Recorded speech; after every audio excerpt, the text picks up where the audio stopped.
percentage you had on there? 580 coming into this season. Even with this start, he's still at 568 for his tenure there. So, and he had won, 95 and 96 games? Yeah, 96 last year, 95 the year before. Led them to the pennant after replacing Joe Girardi about 40 games or 50 games into the 2022 season.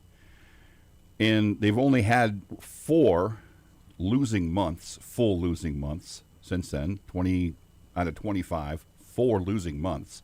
They've been consistently good, and they're coming off a 96 and a 95 win year, 9-19 Gonzo.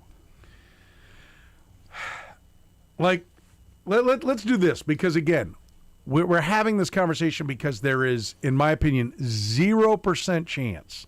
Maybe 1% had crept in when they were at their lowest point.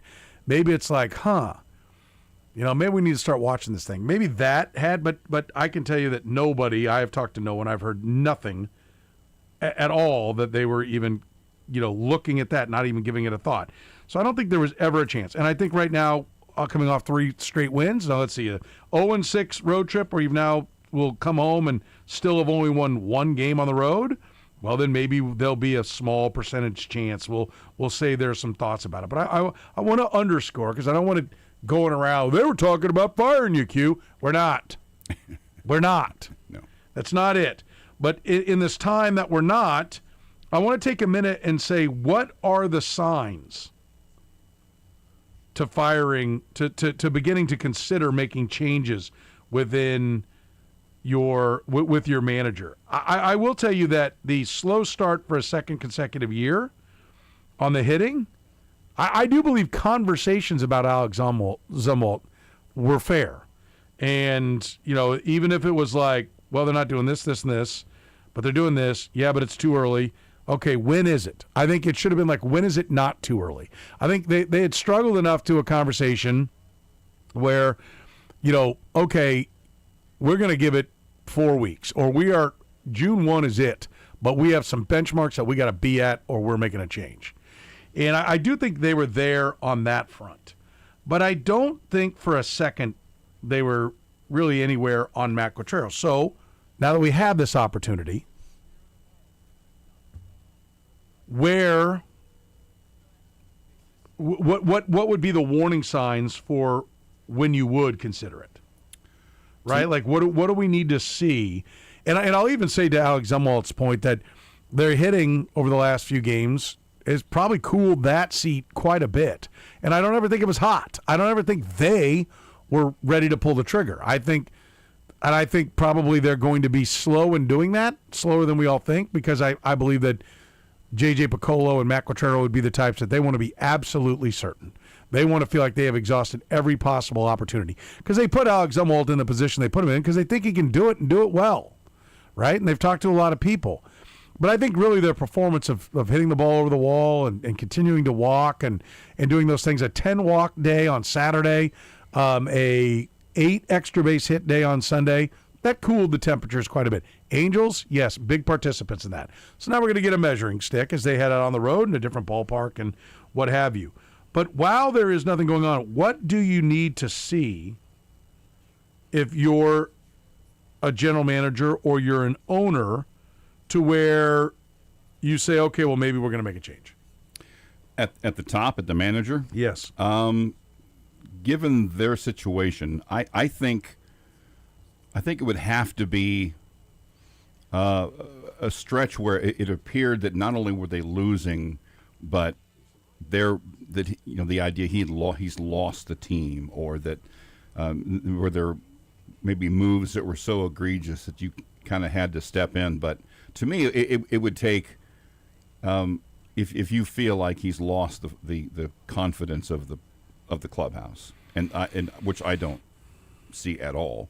But other than that, it would take such a horrific season to what they would gas pipe him, and it would be a season that I don't think is possible, but is probable in any way. It's almost like when we talked about the 3 Big 12 football coaches, what gets them fired? Well, I don't think anything, whatever would get them fired isn't likely to happen.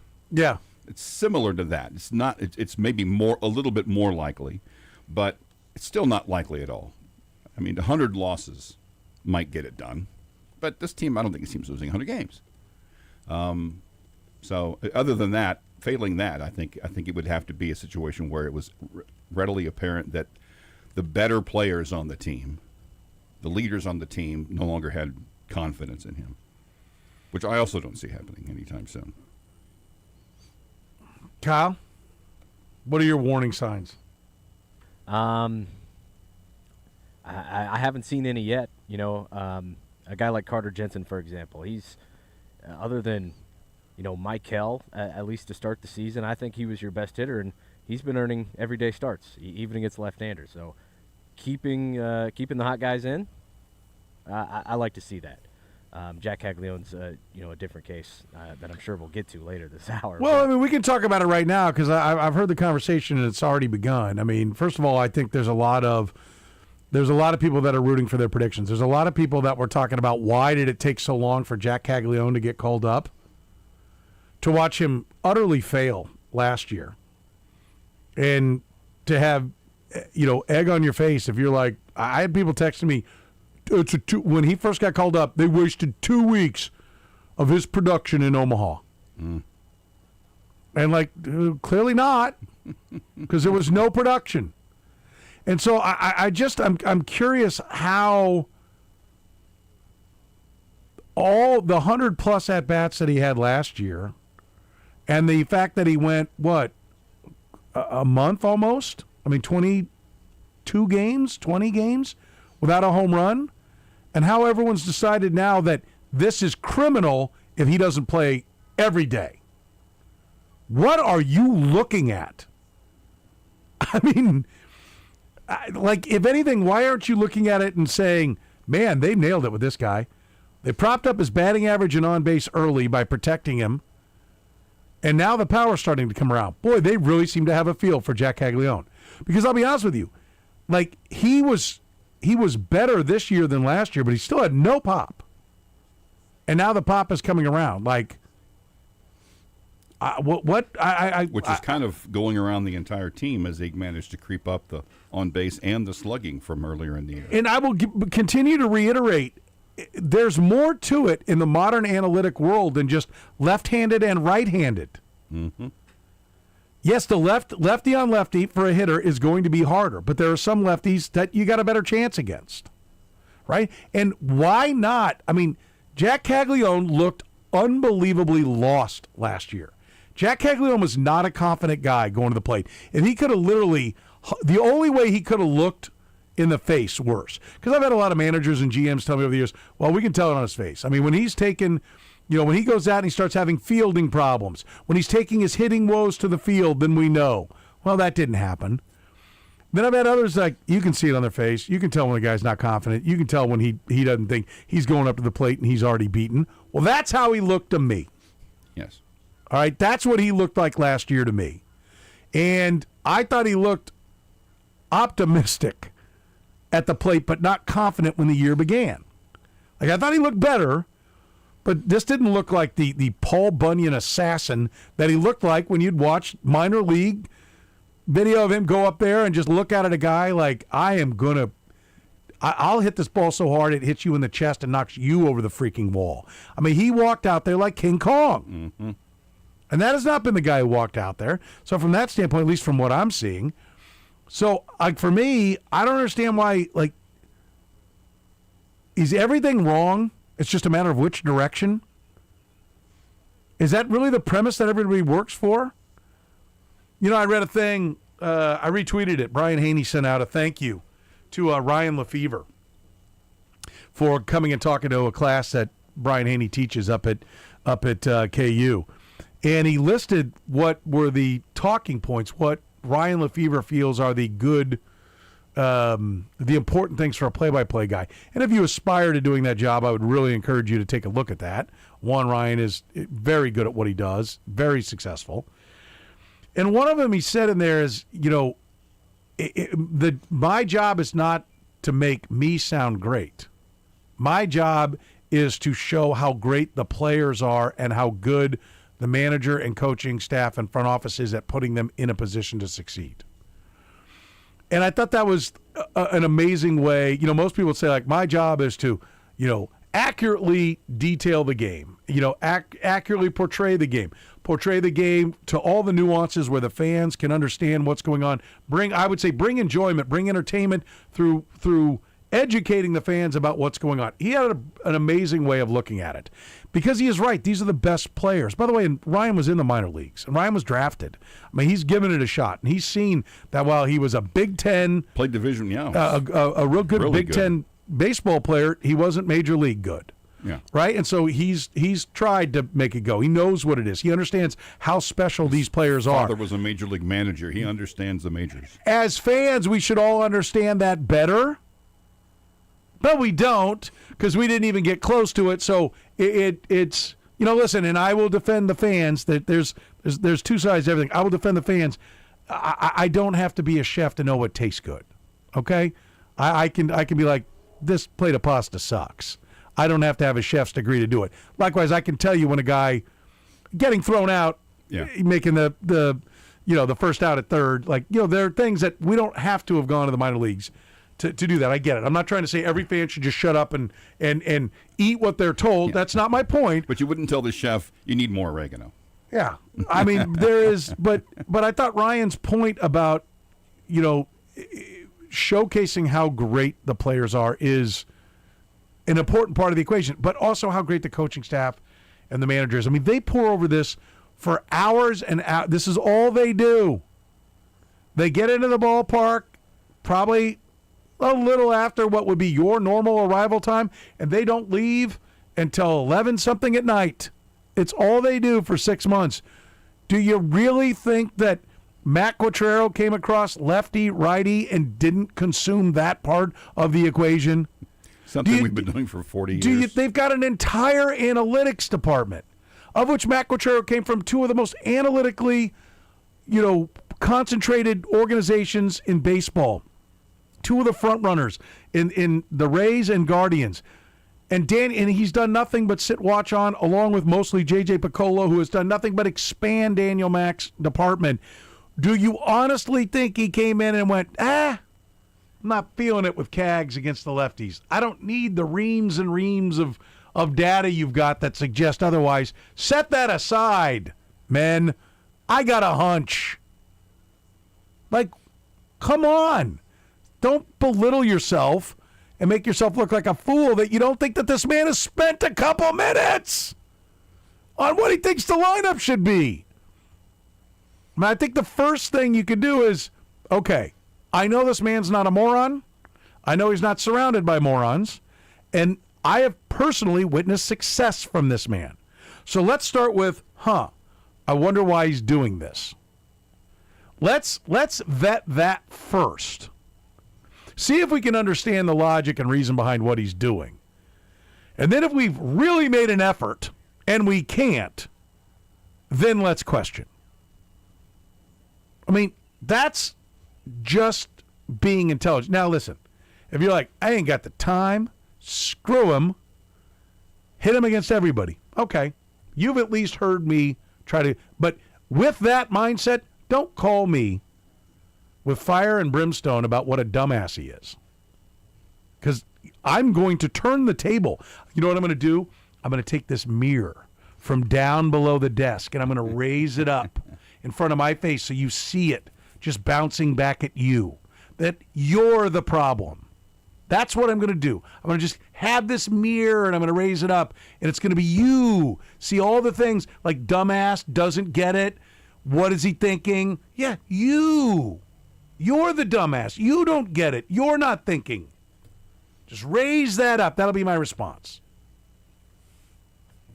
So, what's the sign that you really need to think, okay, losses is part of it. There's no doubt. Losses is absolutely part of it. But it's not 17 of them. The losses need to get to we need to be at 62, right? 63. At 63 losses, I think we could consider it. Because if it's the 63rd loss on the final day of the season, he won 99 games. At which point you should have already shelved that. But I'm not going to let you get there until at least the 100-game season is mathematically gone. Because he's engineered 2 winning seasons. Listen, the Phillies may have made the right decision, but to fire a guy with a .580 winning percentage that's won 96 and 95 games, here's a thought. How about you keep pouring money into guys that are getting older and older and older? How about you're coming back with the same comfortable crew? How about the front office change up the talent in there? You've been pretty good in Philadelphia. You've gotten into the playoffs, but you haven't really gone anywhere. Maybe you take a look at, is the personnel wrong? Maybe you've got a stale clubhouse because everybody's too comfortable. I do believe that that's been somewhat of an issue at times. I think that's been the issue the Chiefs have battled, and I don't even want to say that they've been guilty of it. I do think the run back season, I think they could have used a little change, but they got all the way to the Super Bowl and had their offensive line devastated, and they got beat by the Bucs. I feel like maybe they could have done it differently, that the running back was, but I have nothing to stand on. They were in the damn game. They were in the championship game. So if Andy Reid and Brett Veach wanted to shout me down and be like, "You dumbass, do you know how hard it is to get to a Super Bowl?" That mix proved it could do it twice. Yeah. We were just healthy the first time and unhealthy the second time. But that being said, I still think they could have used a couple of tweaks in that second year. But I have nothing mathematical to stand on, and I certainly wouldn't fire somebody over it. And the same thing would be true. If I looked at the Phillies, I think you need some fresh blood in there every year. First of all, change is inevitable. You can't keep everybody forever. Football turns over a lot faster than baseball if you have the money to sign guys. But I think there might be a day where it's like, hey, the Vinny, Bobby, Michael, Kyle, Salvi crew is a little comfy here. Maybe one of them needs to go. And we need some red ass who ain't got, division titles. Let's go get us a hungry, good center fielder from, the Pirates that sucks. Let's go get O'Neal Cruz. He's been around long enough to realize, you know what, I want to win. And he'll come in and because he sees it as his last best chance to try to win, or his last best chance to create, value for his contract drive. Let's go get that guy. That day may come around. I can see that being the case. But, right now, I think this is a group that's hungry. I think they had a bad start to the year. But so if I saw a lethargic clubhouse and Matt Quatrero had lobbied me if I were J.J. Picola that change no one. And I saw him just being a little too happy and we're all too comfy and, oh, look, all the wives and everybody, it was a day game and look, everybody's going out to dinner. We have lost 8 of the last 10. Why is it just, Yeah. Why are we having so much fun? The music in the locker room. The music in the clubhouse, right? Nobody, that point has been made to every team, and every team now adheres to that. We don't play music when we lose, right? So it'd be some other sign that you would see that was like that. That was the scene in Moneyball where Brad Pitt, Billy Beane, the general manager, goes in, they lost, and they're dancing it up, yucking it around. And he bashes the stereo and says, that's what losing sounds like. He's making the point. We're not happy when we lose. You can't be happy. Well, you're not going to get a chance to bash the stereo because they don't turn it on when they lose. But you might find the scene that oh, boy, we're really clowning it up with all the family and everything afterwards. Do we really care? Or maybe, and I'm not saying you can't turn off a switch and go be a good father and a good husband and those kinds, but, you just the warning signs. Yeah. I don't see those signs right now. No, I don't see Vinny Pasquantino not giving a crap when he does interviews. I see Seth Lugo sucking it up and fighting through 7 innings. When he's had a bad first 2 innings, and there he is worrying it up on a day where it looks like there's no chance of winning.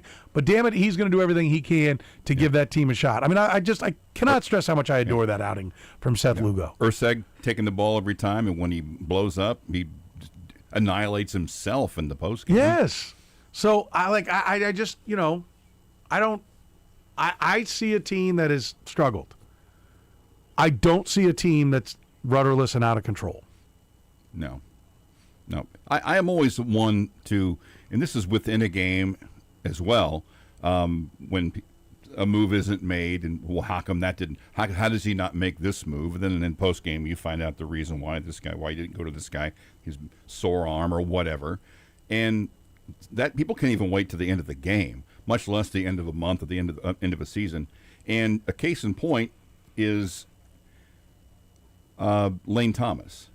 Early on, it was clear McIntyre was going to him against righties or against lefties because he has a history of hitting well and having a nice OPS against left-handed pitching. Now, it wasn't that last year. He wasn't completely healthy, and it started off poorly this year. So when he was in there on one of the games when I can't think of who was down, maybe he was in for another left-handed batter, and everyone was like, "How can you put Lane Thomas out there?" Well, look at his numbers against lefties. Yeah, but he's terrible this year.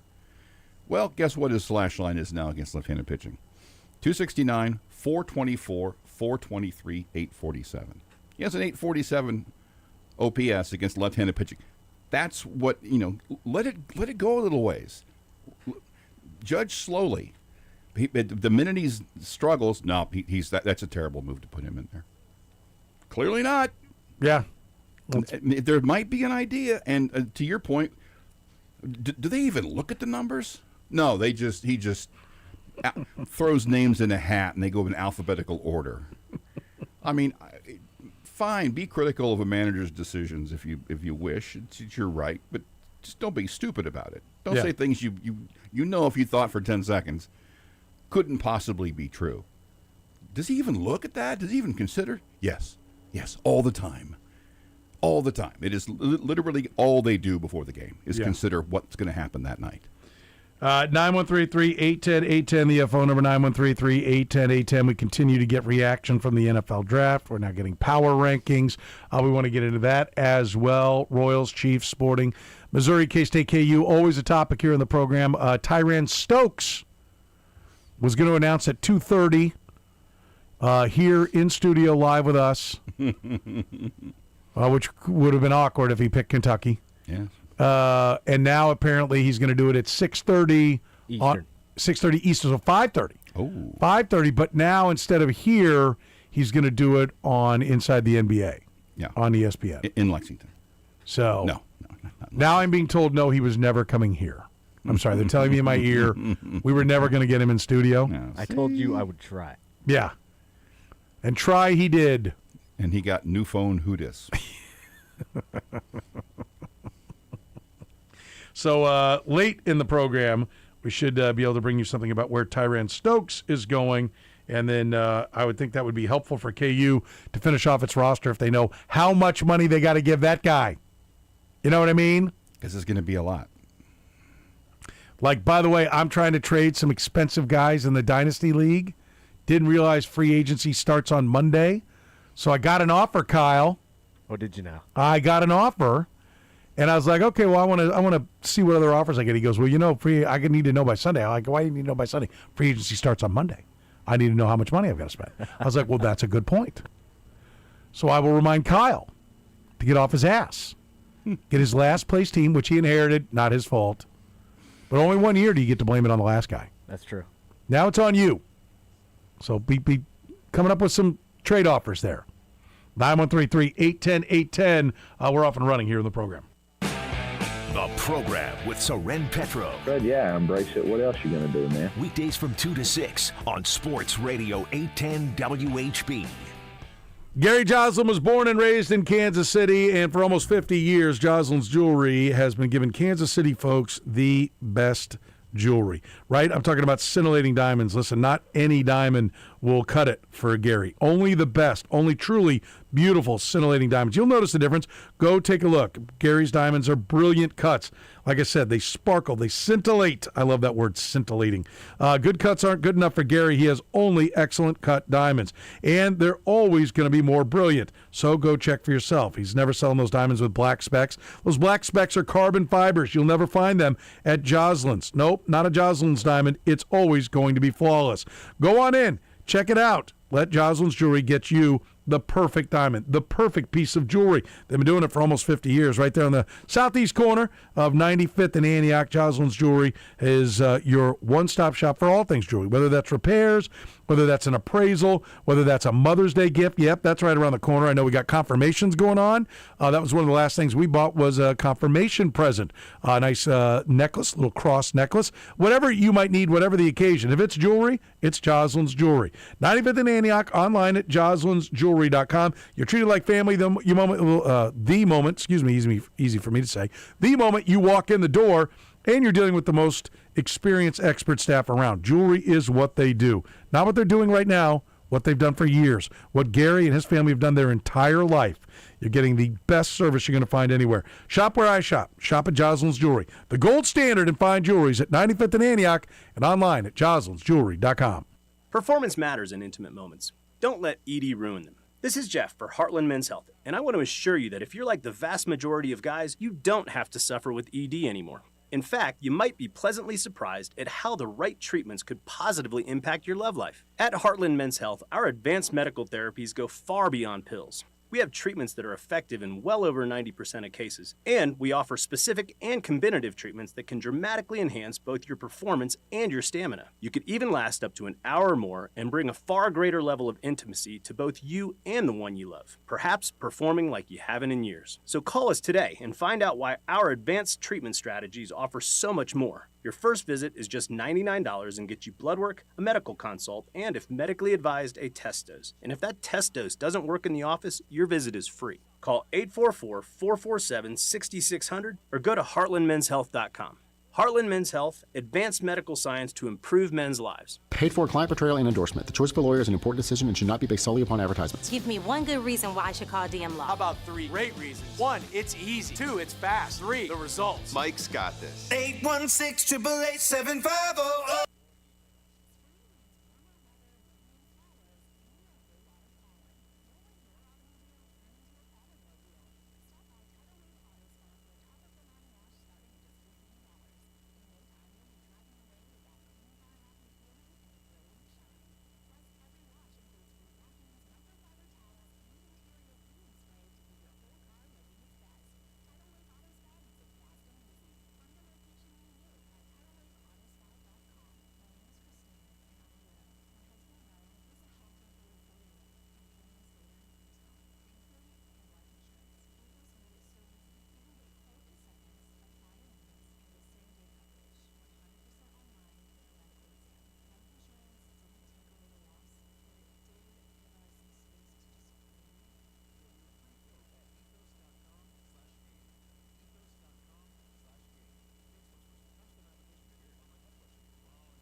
You're listening to the program here on Sports Radio 810 WHB. Want to get into some of the reactions to the draft on the Kansas City Chiefs. Where do they need to go next?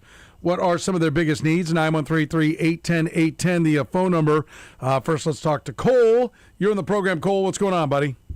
Hey, sir. Big fan of the show. Thanks for having me on. I was actually calling about Royals baseball. I had a fun story to share about my experience. So, you remember first week of the season, there was that home game against the Twins. Royals faced Joe Ryan.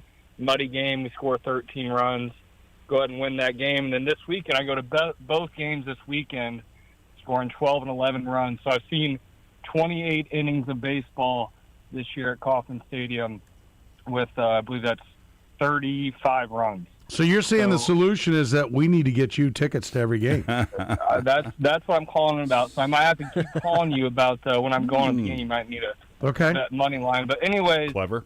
I really think if Salvi and Vinny, we can get some more RBIs, some more pop off the bat with them, clean up the base running like we've seen throughout the season, and then with a guy like Ursig, if we're going to go anywhere, he's going to have a lot of big outs for us going into later this season. So I think we're 3.5 back of the division. So I think a lot of people are freaking out, like you're saying, and I think we just keep riding this wave and see where we're at come All-Star time. I'll let you talk, but thanks again, and enjoy the show. I appreciate, Cole, you making the effort to get those bats going. That is huge on your part.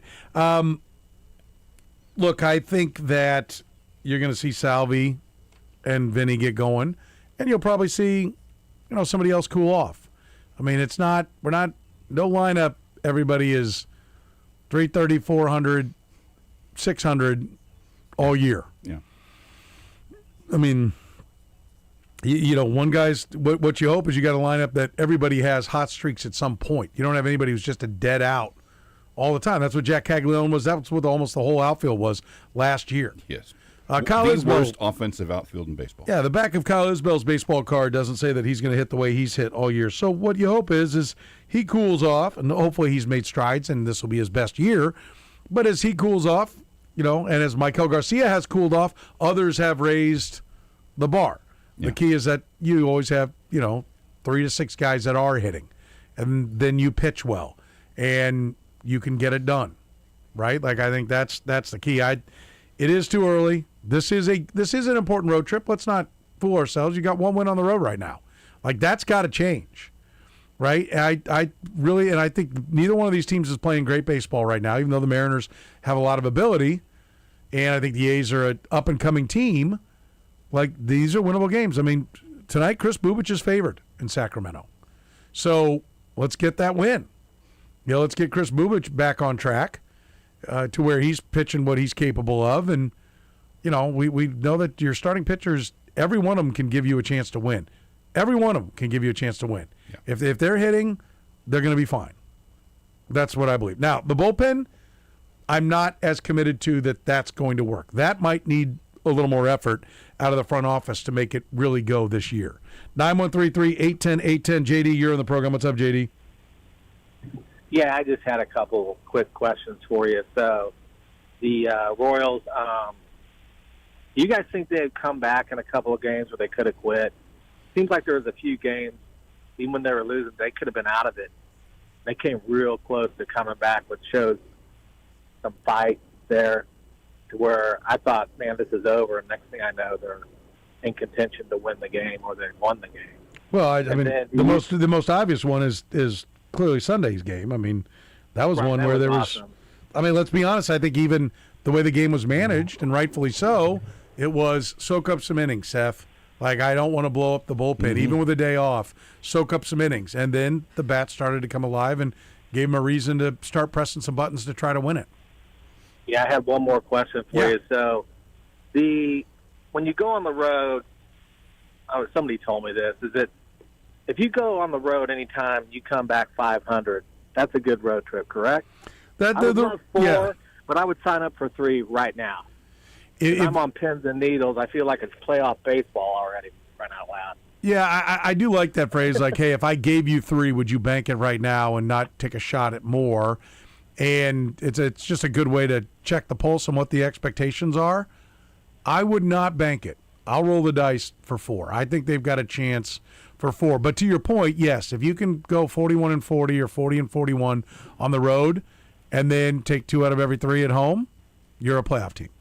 Easily a playoff team. All right. So that is the goal. Even if you just took homestands and won homestands by 1 game, forget about winning the series, right? If you just win homestands by 1 game, each homestand, you're going to be a playoff team. Yeah.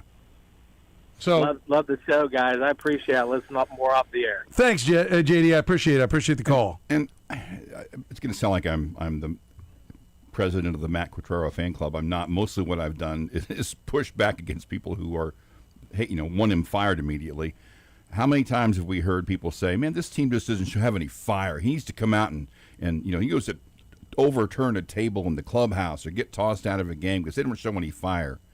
They really a team that continually has games where they try to fight back. Did that team on Sunday look like a team that didn't have any fire? No. It's ridiculous to think that's a problem with his managerial style, that this team doesn't have any grit or fire. Maybe he flipped a table during that rain delay. Maybe he did. That's what got him going. Maybe he did. Or probably he didn't, and maybe that's just a load of crap. Yeah. Yes. That if you look back at the times of the managers, because every time I hear somebody reference one of those managers, it's like Larry Boa. Right. Okay. Oh. It's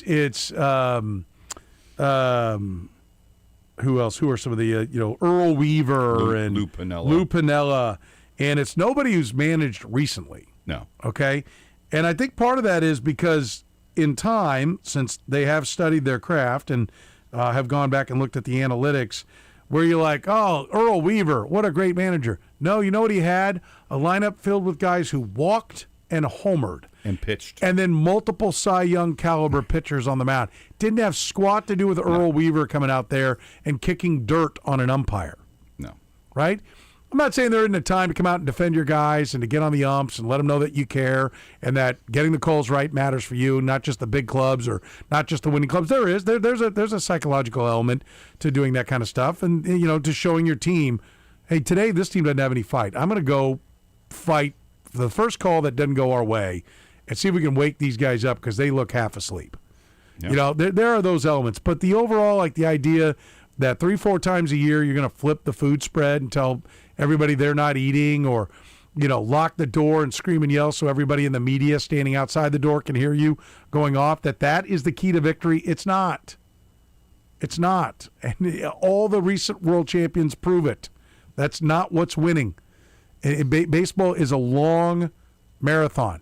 It's not a time to go to the whip and sprint on mile 12 or mile 4. It's to have a good pace the whole way, and if you're in contention at the end, then you can go to the sprint. Okay? That's the approach. 913-810-810. Let's talk to KC Rhino. You're on the program, Rhino. What's up, buddy?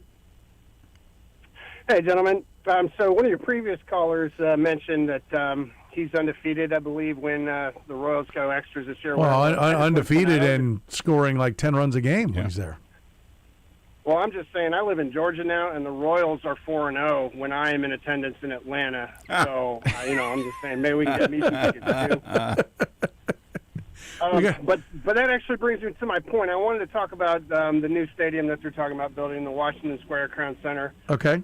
So first, I was not happy with the idea of it. I think, like a lot of people, misunderstood that they were going to try and build it on the actual footprint of Washington Square itself.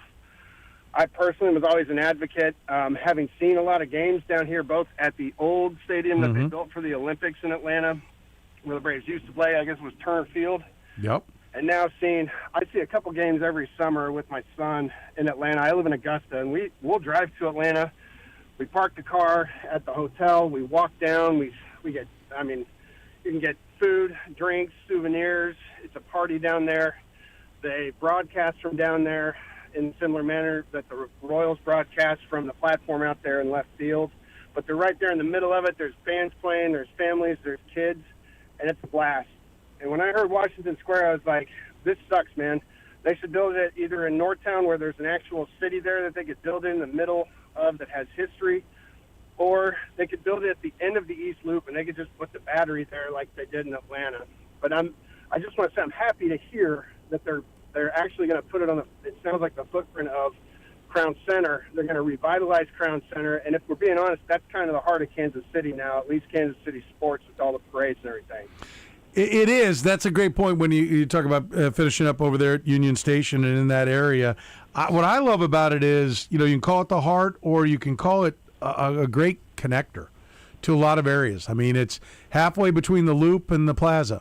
It connects those. Yeah. It's not far from 18th and Vine, where a lot of efforts have been made and a lot of great things are going on over there. It means that's an area where, when they talk about the 10-minute walk, how far you are from a 10-minute walk, which is frankly how far you're walking oftentimes at Kauffman and at Truman Sports Complex. And I tell people that you just don't think of it because you can see the stadium the whole way. So it feels like, it's not that far. It is. especially when you got to wait for traffic to cross, like goes on there, and weave in and out of wherever the parked cars are. It will be a jolt to the system, a shock to the system initially, as everybody tries to figure out what's going to be their best way to get there and their best way to park. And do you become just an Uber-only fan? And the Royals are going to have to figure out a good way to have Uber pickup, and hopefully the streetcar, develops there. Hopefully the train station's running heavy rail from the outskirts of town to bring people in as well. All those things. It will take time. But you are right. There is such a different vibe. If you've been to Fenway Park, and you're basically in the stadium like 2 blocks away from Fenway Park, which is what I think they're going to want game day to be. I'm hoping that I have concerns. I won't get into it, but I'm hoping we get a real urban feel. And for a lot of people who fled for the suburbs, urban is somehow urban is a great word. It means lots going on, lots of people, lots of restaurants, lots of culture, lots of food, lots of music. It just gives you the opportunity to have a lot of things going on, and a lot of places that are great pre and post locations to make it a whole event beyond just the drive in, see the 2-hour and 30-minute game, and get the hell out as fast as you can. What I like about it is that it has a lot of the pluses of a downtown ballpark, that urban thing that you talked about, while not technically being downtown. It still has kind of a neighborhood vibe from my perspective, which I think is perfect for this city, because that's basically what Kansas City has been my entire life, a cosmopolitan town that has a neighborhood feel. And it suits this city, I think, that it has a ballpark that kind of reflects it. There's a church on the corner where it's going to go, and how neighborhood is that? I love the combination of the two, because when you look at the area around it, it's downtown, but it's also kind of neighborhood. I love that combination. Right. Yeah. Yeah, and I mean, I'll just say, too, as somebody, I grew up in Kansas City and left when I was about 19 when I went off to college, and then joined the Navy and have been gone for about the last 25 years. So, but I've never, I mean, honestly, I listen to more Kansas City news, usually 8:10 out of Kansas City over the app. But I listen to more, I've related more to Kansas City and still kind of consider myself a Kansas Cityan.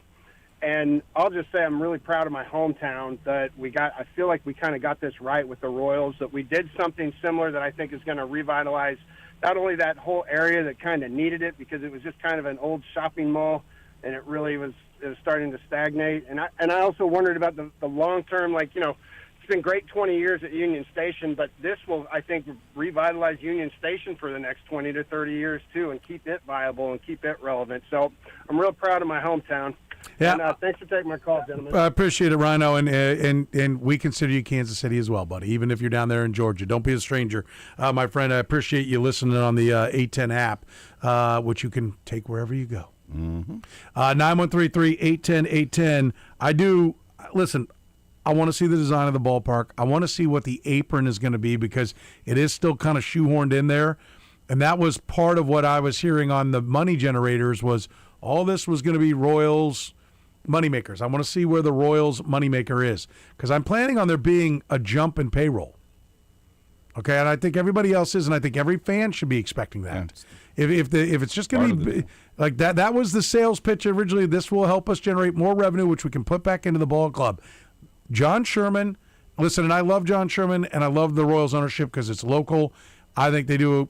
They've done a great job. I really do. I think to this point they've done nothing but spend more and more and more, and they put a competitive ball club on the field very quickly. And I think there's every reason to support the ownership, and that's why I do support the ownership. But I will also hold them accountable to the fact that you said that this is going to generate more revenue, and we will see that go back into the payroll. So I expect that to continue. And that was the sales pitch for going out and doing this, because let's make no mistake about it. Both these teams are going to get a lot more taxpayer money again. And so they've got to continue to keep giving back to the community.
You listen to the program here on Sports Radio 810 WHB. Coming up next Thursday, we are going to be over at the Linda Hall Library, one of our favorite places to broadcast from, as they've got their next wonderful talk involving sports. The event is free. You can register online at lindahall.org. You got to register by May 4th. If you do, you'll be automatically registered to win a VIP experience. That includes preferred seating, pre-lecture reception with free apps and drinks, meet and greet. You can mingle with the panelists.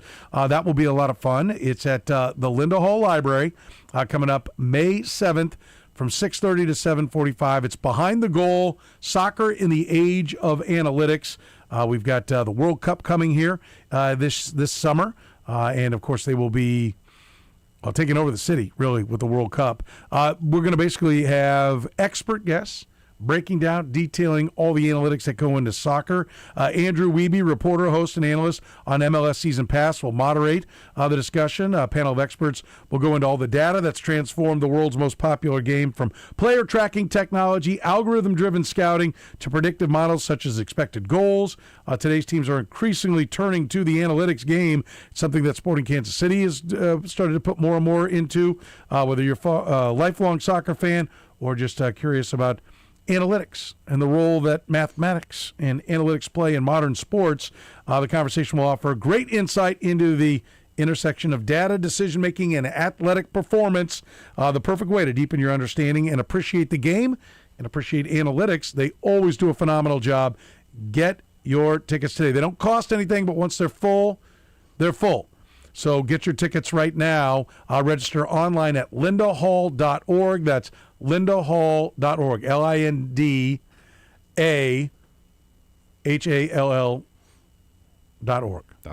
Somebody forgot an A here. So I'm going to make sure I put that in there. Yeah, that place is great, and the setup they have for the presentation is wonderful.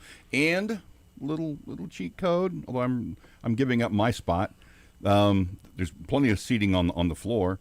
You can go up the stairs and kind of sit on the rafters. That's kind of a cool angle. It is high. cool. You can see the people on the stage. That's where I always sit. I agree.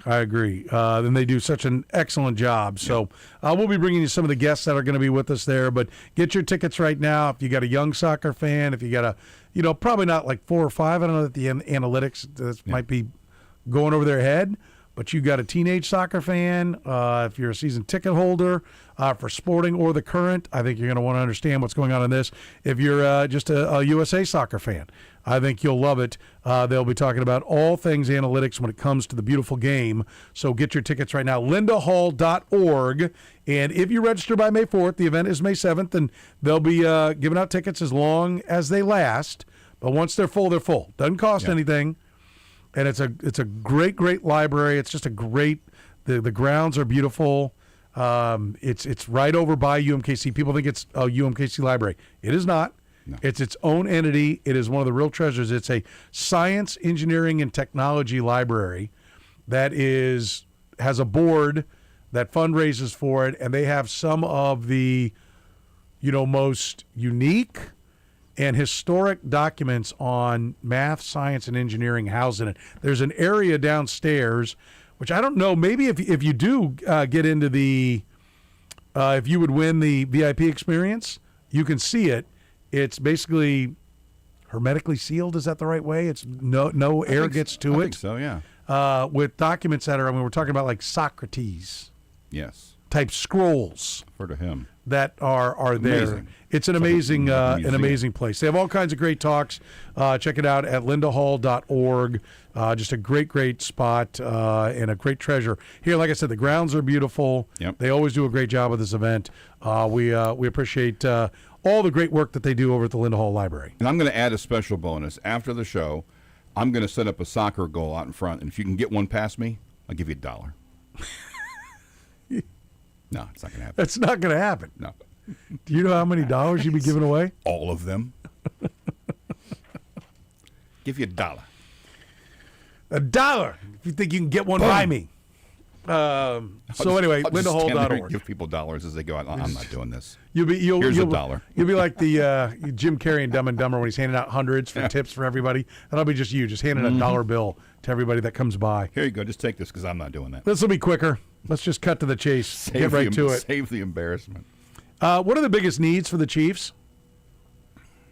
We'll get a little bit more into this with Francis Reed Bull in our next hour. But,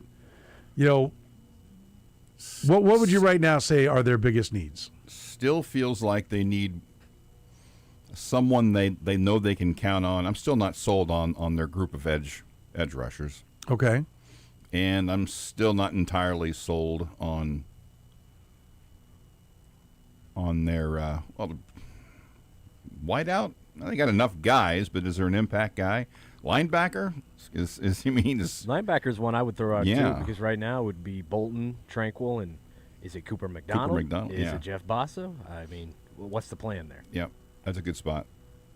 You just did at least name two names. Yeah, for being one that wasn't really addressed in the draft, it's kind of still a spot of need. But I think there's a lot of things they're hoping to get out of the edge position. Yeah. They don't really know. Well, we're going to get this Karlaftis, but that's all. We'll compare and contrast. We'll see what Frank Bull feels are some of the bigger needs, maybe some things they didn't get to address, get his thoughts on the draft. It's all coming up next. The Godfather joins us.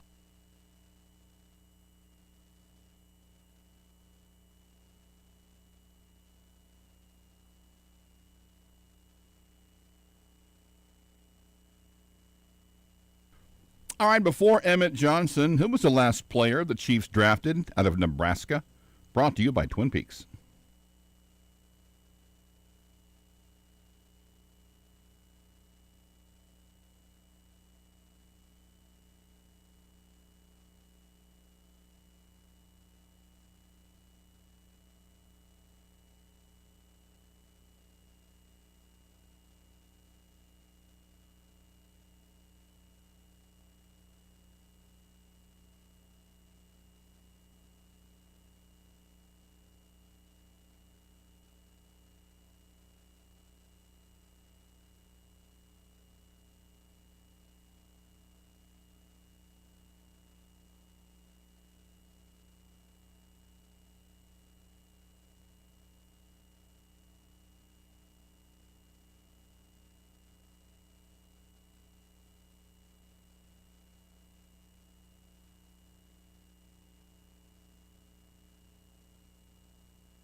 Got the little Senators hoodie on, do you? I do. I want to support the NHL today. Nice. So, and it was hoodie. I didn't know if I couldn't go for one of the heavier hoodies. Why so I wanted a lighter hoodie. Why the Senators? Because it was $5. I didn't mean that. Why'd you And pick them for? Because it was $5. Okay, never mind. I don't apologize. know what part of that you're not getting. You just got it today? No, I've had it for a while. I have a Senators and a Flames. No, I know why you collect them and wear them, but why that one today is what I meant. Temperature. Yeah, he wanted one that's kind of not super thick. Temperature and just to wear I don't own a hockey item of a team that's in the playoffs. Okay. I have a Senators and Flames one of these. I just like the not anymore. I like the weight. Senators were. Yeah, right. Yeah. I like the They're weight. gone. Yeah. And I then know it's not quite as thick. Yeah. Yeah, cool. And then I've just been enjoying the hockey playoffs. They've been much better than some of the rag-ass NBA playoffs we've been getting. I think hockey playoffs Cade are Cunningham great. has 24 turnovers in 3 games for the Pistons. The last 3 games. Is he on some sort of fantasy team of yours, or? No, I just mean like the caliber of games. Like they went to the halftime crew of the Toronto. Who are the Raptors playing? Raptors and Cavs. And like the whole halftime was Barkley and Shaq, and I think it was Jalen Rose was in for Kenny. And it's like, this is the worst basketball I've ever seen in my life. This is terrible. This is awful. This is disgusting. What are they doing? I've never seen anything so bad. And then, like I said, the Pistons came out flat, and then got back into it and got control of the game. I'm like, okay, they're going to even this thing at 2-2. They're the 1 seed in the East, for God's sake. And I'm like, they're going to even this thing at 2-2.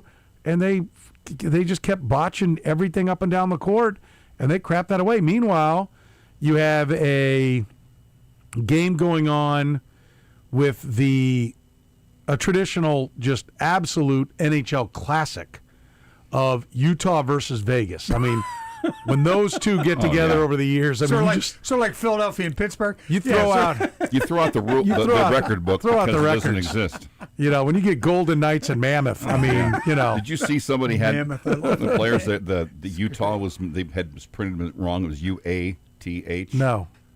Yeah, UATH. No, did that really happen? Yes, UATH. there was a picture in this game. A week or so ago, I saw it. You had actually one done job. jersey. It was UATH. Well, they had some like specialty jersey and they screwed it up. Yeah. You had one job. You had one job. Well, there is it's like 4 letters. You can't put them in the right order. I think they do UTH is their airport code, isn't it?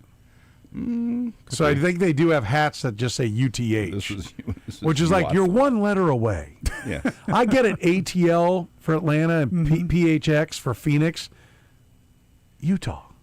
I mean, you're a letter away. Yeah. Maybe I'm wrong. I actually think I am wrong. I think it's SLT. It's SLC. SLC? Yeah, Salt Lake City. By the way, great airport. Oh, great airport. There aren't many airports that I'll go, like, I'll even mention being better than what Kansas City's got now, but I will go ahead and give it to them. Theirs is better. Because it's a hub. It's a former hub for Delta, and before that, I think Western Airlines way back in the day. And so everyone who's bought those planes now still uses it as one of the spokes. Yeah. You know? So there's a lot of traffic that goes in and out of there. So it is like a freaking brand new mall. Yeah. In there. Denver's airport takes a lot of that intermediate stuff away from Salt Lake, though. I don't know. But No, I they think that's why shouldn't. Salt Lake. They shouldn't, because the Salt Lake airport's way better. It's way more convenient if you're going to Salt Lake than that ridiculous That's behemoth. TP in the middle of nowhere that Denver has built. Yeah, that's huge. But and it's right off downtown. I will tell you this: Salt Lake is going to get baseball, I believe, and they're not far away from like fighting for an NFL team. Yeah. Like that valley is growing. People love it there. I mean, it is, and I went there for a few days. You know, my daughter marches to the beat of a different drum, and their senior spring break trip was to Salt Lake. Salt Lake City? Yes. We do the Her and Mormon. some of her friends. We do the Mormon We Tabernacle. did. We? Because some of the parents went and stayed at one hotel, and the kids stayed at another. They're responsible kids. There was not going to be a party. Yeah. You know, and so we went up to some of the ski towns around it. We had a great time. I was very impressed by Salt Lake City. Yeah. Very impressed. And the kids had a great time going. They had all these different things they want to do. One of her friends is a rock climber. And so she'd spent a lot of time in Salt. She's like a competitive rock climber. And so she'd spent a lot of time there. So she knew the town. And so we tagged along and we had a ball. Yeah. It was great. Yeah. It is a pretty spot right in that valley. It's surrounded beautiful. by the University of Utah is right there just to the, I don't know my directions. I think it's to the northeast of downtown. It's like downtown starts up the mountain. And if you keep going up and go to the right from where like the tabernacle is, if you go to the right, you get to where Utah is, and it's looking down on the valley. It's amazing. Nice place, yeah. Yeah, it's a really cool place. Good place, yeah.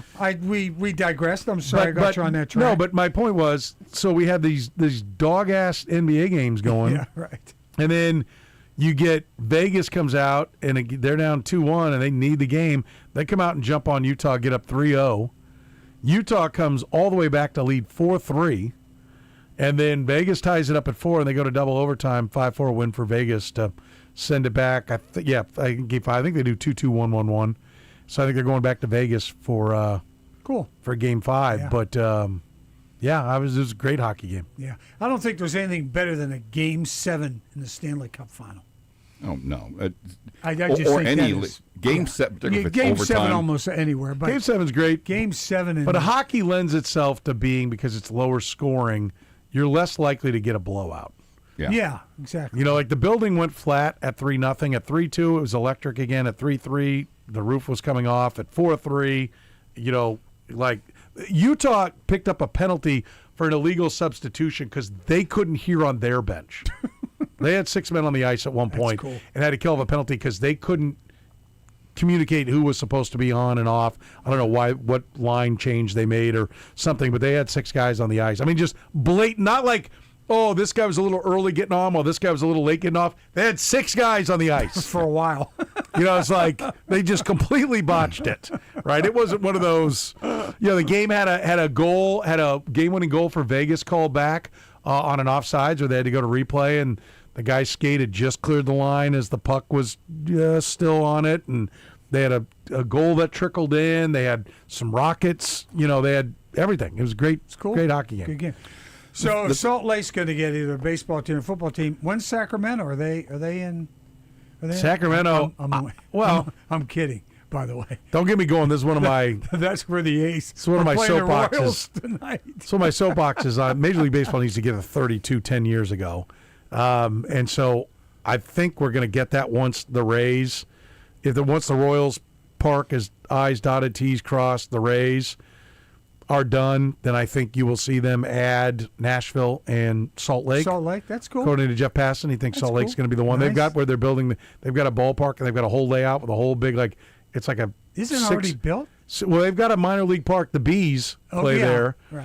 You're talking about Sacramento. Yeah. Right? Well, no, I'm talking about Salt Lake. Salt Lake Bees? The Salt Lake Bees are a AAA team for. Oh, I thought it was Sacramento. And they've got a park, but Sacramento's where the A's are playing, but Salt Lake is the one that's going to get.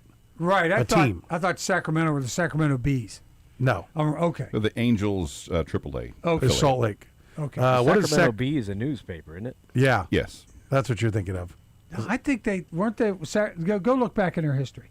Sacramento. I thought Sacramento Bees. You go look there. I think they're. I can't. You've seen this computer. What is it's that? a loosely. That's a typewriter. How come the typewriter knows all that? This isn't a typewriter. How come the typewriter? How come it knows all that stuff? Sacramento River Cats. And before that, are the AAA affiliate of the Giants. Okay, never mind. Okay. So anyway, I thought the they used to be the AAA of the Angels, by the way. Thank you.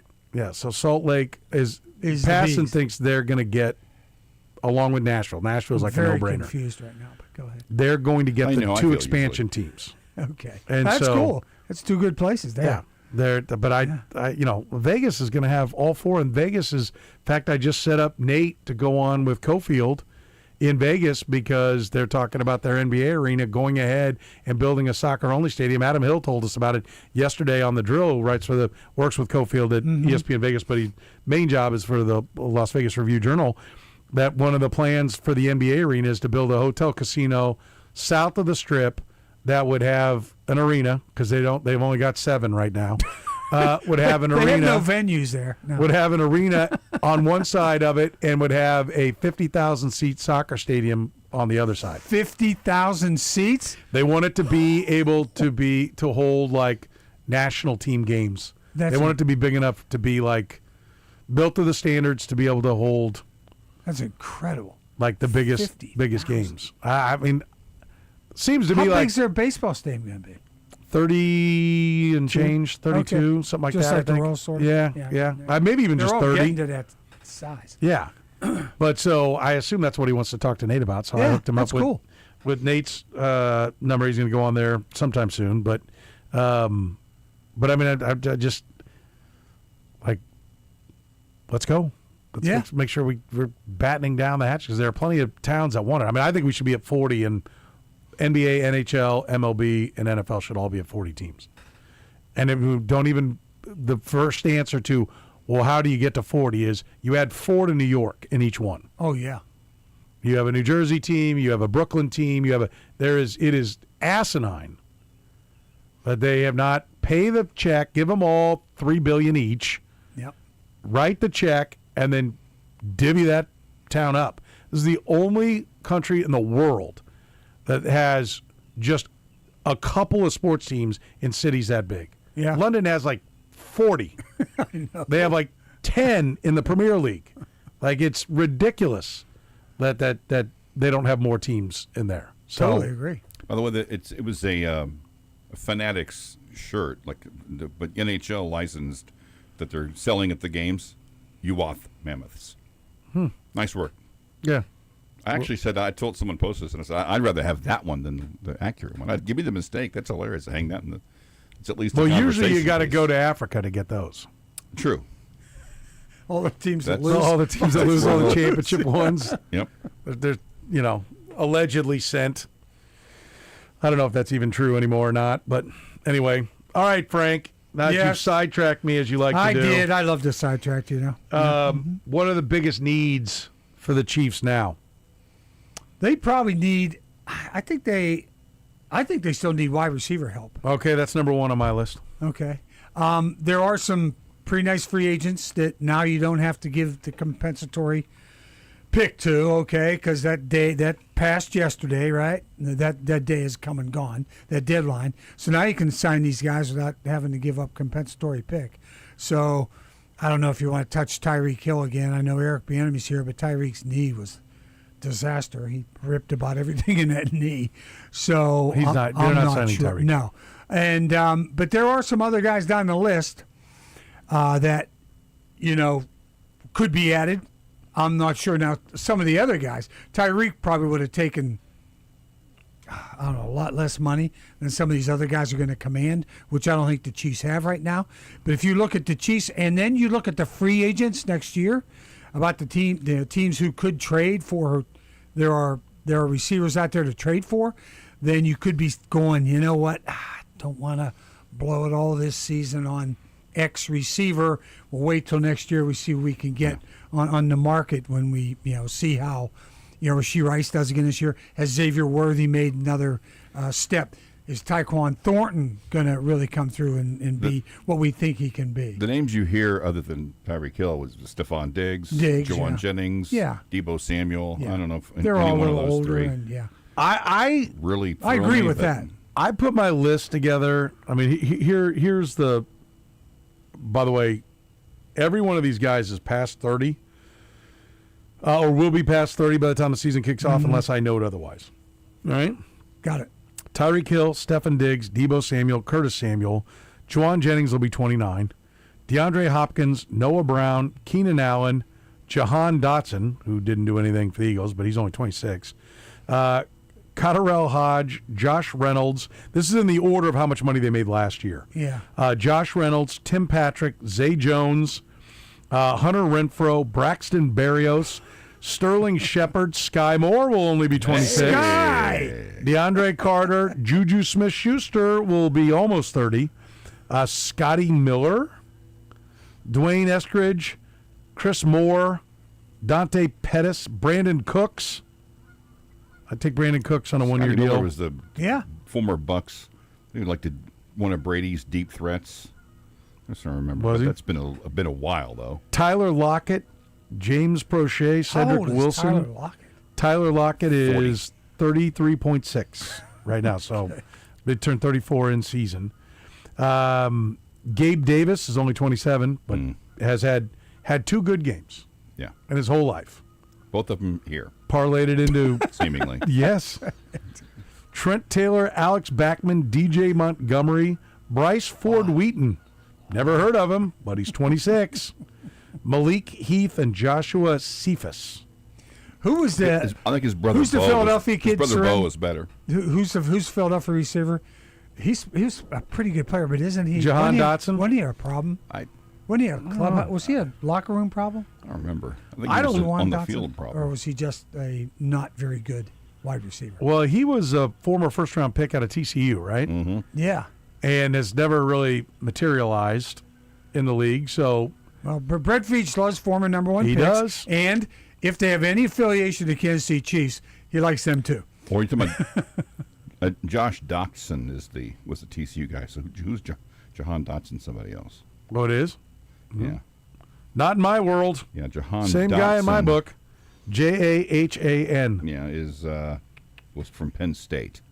Okay. Was a first-round pick of Washington in 2020. So he was a first-round pick. Yeah, I it was right a then. first-round Okay. pick, yeah.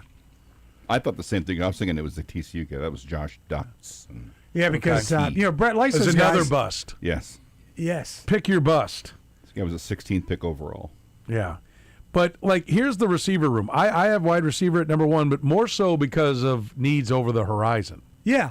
That's especially right. For Their receiver room is Rashee Rice, Xavier Worthy, Tyquan Thornton, Jalen Royals, Nico Remigio, Cyrus Allen, who they drafted this year. Jason Brownlee is back. Yeah. A guy by the name of Andrew Armstrong, and a guy named Jimmy Holiday. Was he around? He was around last year too. Jimmy wasn't he? Holiday. And then two they L's with 2 L's in Holiday. They have no.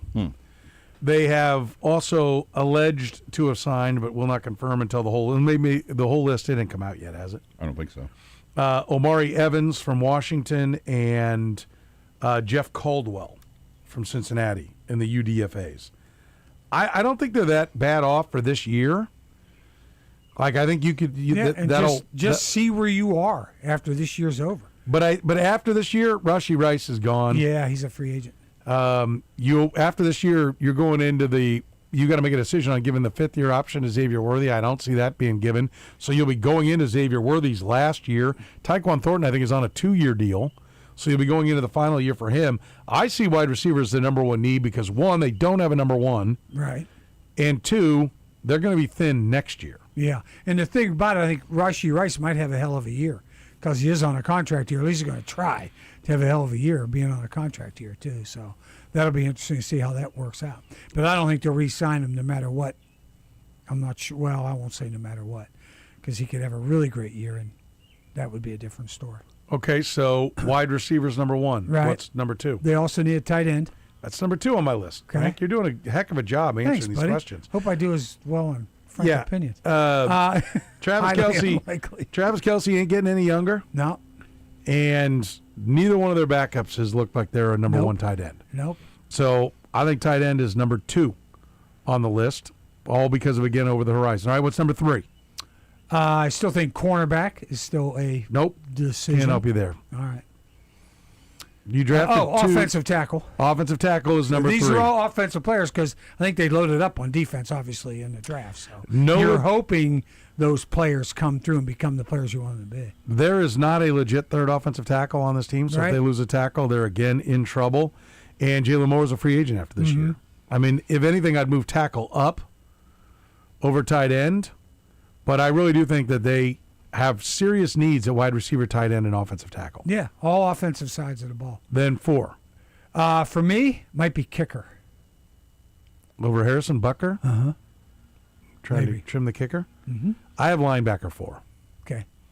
Who's the third linebacker? Can Jeffrey Bossa play? They weren't willing to put him on the field last year. Yeah, didn't play at Cooper all. Did he? McDonald. Did Bossa play a snap? He played a handful. Okay. Literally a handful, like in the tens of snaps, I think. Yeah. On the defensive side of the ball, total. He was a special teams player. Special teams guy. Yeah.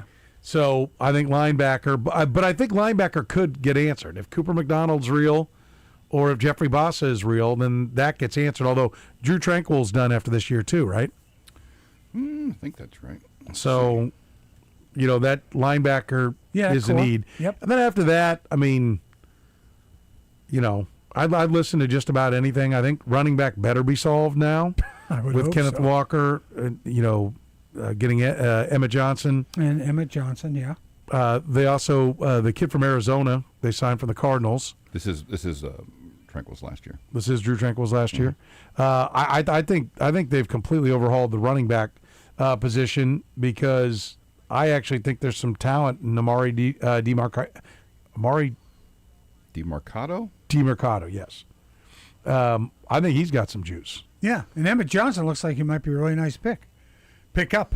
So I think they're okay, and Brashard Smith's only in his second year.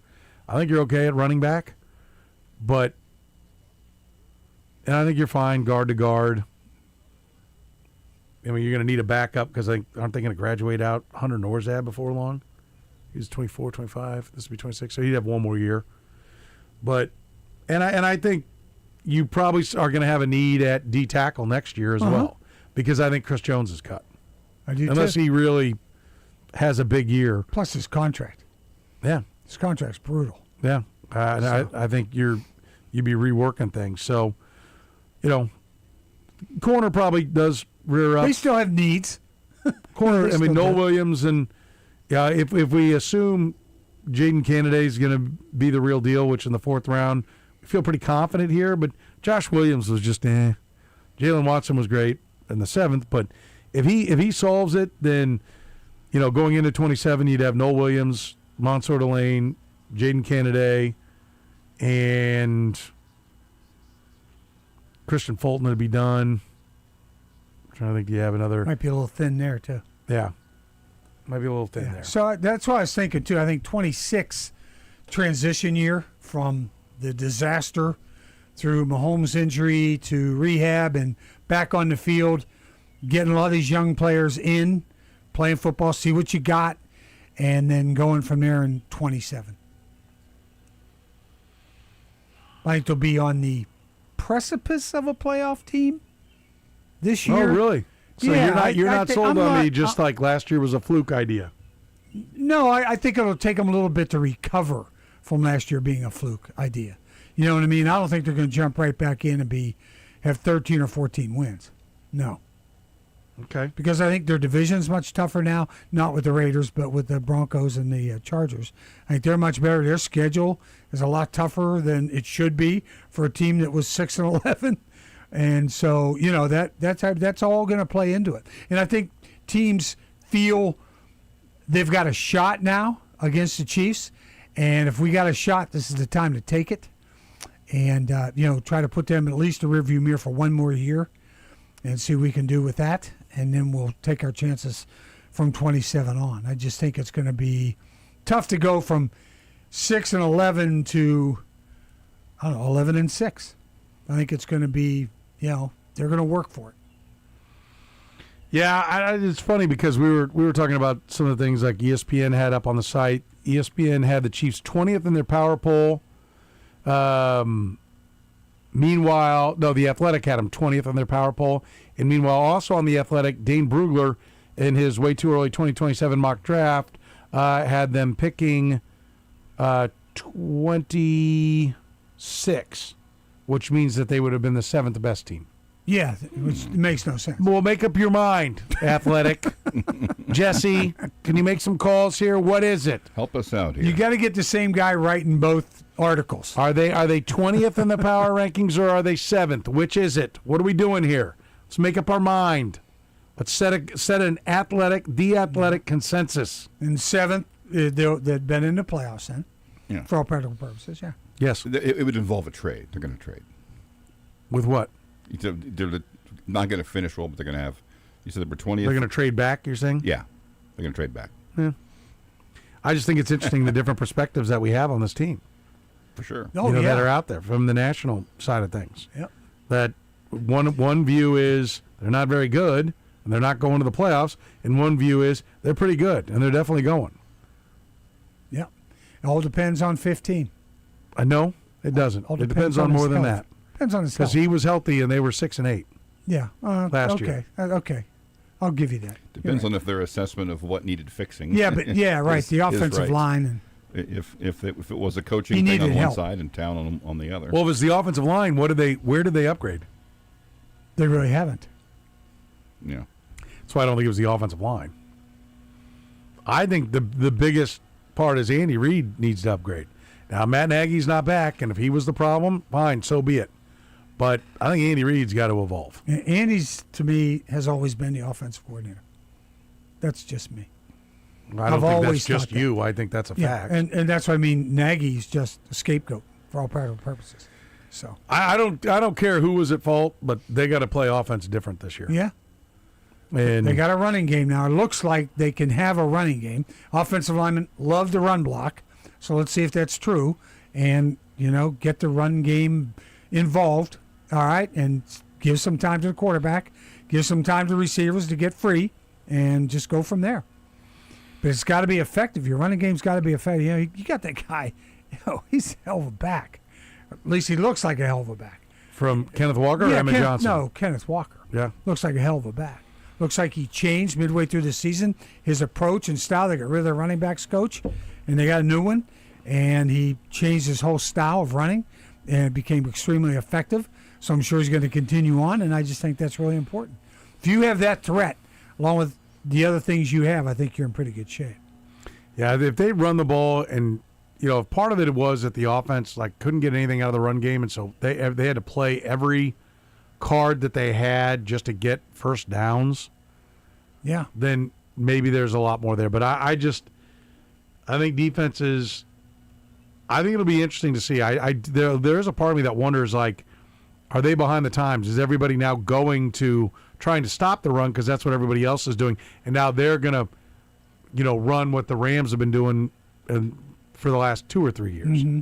and now it's like teams are now adjusting to that. I don't know, but there's no way that you can have Patrick Mahomes and be 10th offensively if you've done your due diligence personnel-wise and coaching-wise. Yeah, I totally agree with that. So he is the key. It'll be interesting to see if he does start the season. That's my point, Frank. Is he the key or is he the constant? No, he's the still, key is the what's going on around him. Well, I understand that, but he's still a key too. I mean, he's without Patrick Mahomes, you're nothing. Well, let me put it this way. Okay, I think we're saying the same thing. Yes, Patrick Mahomes is the most important player. Now, set that aside. Okay, what has to change? What is the key? He has to be protected. Okay? And they have to get time to do what they want to do on offense. And they have to get the push up front from their offensive line to get the running back going and get the running offense going as well. And change that up a little bit. Throw some stuff in there that the other teams aren't expecting from the Chiefs. And, use Andy's dynamic mind. But to keep in mind that the running game is there. You don't have to throw it every down. And the running game should be more than 2 yards in a cloud of dust or a cloud of turf. I think Andy Reid has always operated on the idea, passing is more efficient than running, and I think he's had that in his head long before other people finally came around to it. But I don't think he's been willing to acknowledge that during his entire career, the game was moving more and more towards passing while defenses continued to say we have to stop the run. Mm-hmm. And they don't say that anymore. No. Right? And so that's why when they started saying, well, we're going to get a nickel and we're not going to get beat by the pass, that's where Sean McVay saw it coming and went, all right, so I'm going to pound the run. Kyle Shanahan said, I'm going to pound the run. And, he went out and got Christian McCaffrey so he could run the ball and catch the ball out of the backfield.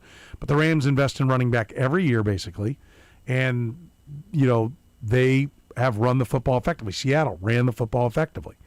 The Raiders tried to, but they didn't have any of the personnel to do it. Right. But they went out and got the running back. They just didn't have any line or anything else. But you saw some teams saying, okay, this is where we're going to go. And I think Andy Reid, we're going to do that so that we open up the pass. And before, you didn't really have to run to open up the pass because defenses were dumb. And they came out in their base defense on every first down in any kind of short yardage. And so when Andy would throw it all over the yard, he was he had better numbers. He was way ahead, yeah. Well, the numbers are they're matching him now. Yeah. And so he's got to get him out of that. And the only way you can get him out of it is by knocking him off the ball. Yeah, exactly. That and being way more effective when you do. I mean, you've got to get the running backs into the 5 yard per carry, 4 or 5 yard per carry average, you know? And because without that, the defense did the same thing they did last year. They didn't care about the Chiefs run. They weren't worried about it at all. They didn't care. They never moved out of nickel. They never moved out of nickel, and they still stopped them when they ran the ball. Yeah, exactly. I mean, Sam McDowell would come in here every week talking about how they face the fewest number of heavy boxes, and they're the worst against running the ball against light boxes.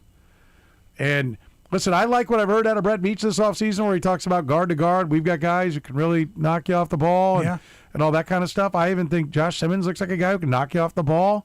But Andy Reid, seemed to take offense to the question at the owners' meetings as to whether or not Kenneth Walker needed to be, handed the ball from under center and not out of shotgun. And he seemed defensive at the idea of, handing him the ball, getting his quarterback under center. And so, listen, that may be a smokescreen. It may just be Andy Reid doesn't want to hear anyone telling him how to play offense. But, I mean, we're going to find out in week 1 if it's RPO, and Kenneth Walker is 11 carries for 26 yards. I mean, you cannot wait 8 weeks in to be like, hey, Andy. And they lose. What do we do? What have we been doing here for 2 years? With re-signing Trey Smith and moving Kingsley Suamataia into guard and then drafting another tackle and signing Kenneth Walker. Like, what are we doing here? Like, if Mahomes is 24 for 49 and running for his life and, they're not even handing the ball off and they don't get the run going, like, the alarm bells will be sounded by me week 1. Yeah. Like, this is not a Matt Quatrero situation where it's like, well, you can right the ship. They're coming off the 100-loss season now, right? This is where, we're like, okay, we need to see Quatrero turn the corner back in 24. And he did immediately.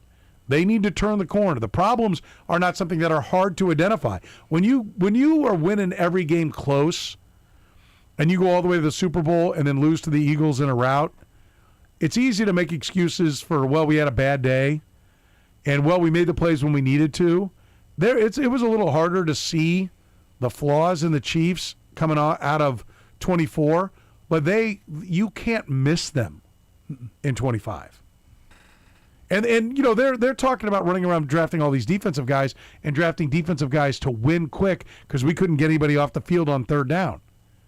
I mean, that's the nuance we're talking about the defense. Like, yes, it was, 6th in points and 10th in yards? Something like that. Or flip that. So it was top 10 in both categories. Yeah. And we're talking about the nuance of things that need to change, and they're replacing a lot of obvious departures. But we're bristling and pissed if we talk about not, being in shotgun. Well, you were 21. You had no offense whatsoever when Patrick Mahomes went down. Like, we should be able to openly and honestly discuss the problems of the offense, and I'm not hearing that. Yeah, right, exactly. And, the deal is, the worst thing that happened is Kenneth Walker goes 11 carries for 26 yards, and they win. They win. Yeah. They win a game. So what do you mean? But there we go. But if you you got 2 first downs for us, if you're Steve Spagnuolo, I mean, I'm sure you like all the defensive players that you're going to get and everything, but we're talking about like, well, we couldn't get him off the field on third down. We couldn't, like, hey, did you see the last 3 games? You're talking about my side? You had 150 yards. Did you see how much we spent? We spent twice as much on offense as we did on defense. And we're talking about my side of the ball? I'm serious. Like, yeah. I would be like, hey, Clark, I just want to be clear. Yeah. You do see the numbers, right? The reports get set on your desk. I mean, I do. I think I have a concern that there is not, there's open discussion about problems on defense, but not really other than, well, we need a new running back. Okay. I guess it's all fixed. Yeah. The Chiefs had 440 yards of total offense their last 3 games. Yeah, that was a problem. Let's take a break. We'll get some frank opinions next.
All right, the Twin Peaks into the hour answer. Before Emmett Johnson, who was the last player the Chiefs drafted out of Nebraska? Oh, wow. Good question. It has to have been after Neil Smith, right? It was. Yeah, Eric Warfield was the 7th rounder. Was it Eric Warfield? Might have been Eric Warfield. I'll take Eric Warfield. 1998. How about that, Frank? Got some good kids out of Nebraska a while ago. They used to 1-0 Petro. They used to draft a lot of kids out of Nebraska. Not anymore. Not anymore. Maybe because they haven't been the same kind of. In fact, I retweeted. It was a Nebraska guy who put it out there because I think he's the Creighton play-by-play guy. The only 3 schools. Oh yeah, I saw that. Mm-hmm. The only There's 3: Nebraska, Virginia, and somebody else. Was it Virginia too? And Nebraska, Virginia. First of all, and how about what it was that they had done? They haven't had states that end in A. No, they haven't had a draft pick. They haven't had a high pick since like 2012 was basically the gist of it. Let me see if I can find it here. Nebraska, Virginia, and somebody I can't remember. Yeah, well, keep thinking. No, wait. It's pretty obvious. Kansas. Kansas. University yeah. of Kansas. That's right. Nebraska, Virginia, and teams to miss. Kansas. I get Nebraska, Virginia, and not Don't Kansas. get Kansas. Trying to find what it was. I think it was like since 2012. They're the only ones that hadn't. Since it was like the last Nebraska guy who went. It was like having a pick in like the top 28 picks. Yeah, right. Something like that. Yeah. It was along those lines. So. The last time since Nebraska had one. Yeah, been a while. Yeah. Been a while. Been a minute. So anyway, all right. The Godfather, Frank Bull, is here. Let's get some Frank opinions. Where do we begin, Kay? Grade the Chiefs draft class: A or A plus, B plus or A minus, B minus or B, C plus or worse. B plus or A minus. Yeah. B plus, A minus. What's the top? A or A plus. Yeah, B plus, A minus. Number? I will take. It's 4 choices. 52%. I'll say 53. 55. Good number, and you sniffed it out, Frank. Good job. That was a good number from you. It's pretty close. Which position did they not address enough in the draft? Edge, wideout, offensive line, or other? Wideout. Number? I'll say, how many were there? 3 or 4? 4. I'll say, I'll still say 62. 61. 56.9. Wow, that was closer than I thought. I thought that was going to be much more divvied up. How many Chiefs draft picks will start at least one game this season? 3 or more? 2 or fewer? 3 or more. Yeah, 3 or more. Number? 67%.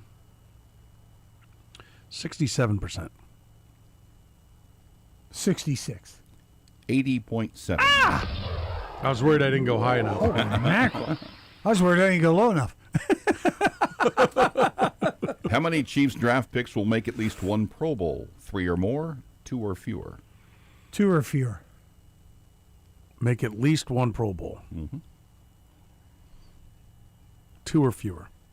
You said 2 or fewer. We both also, did. Okay, number? I'll say 70. Oh, 69. 74.7. Oh, wow. I did not see that.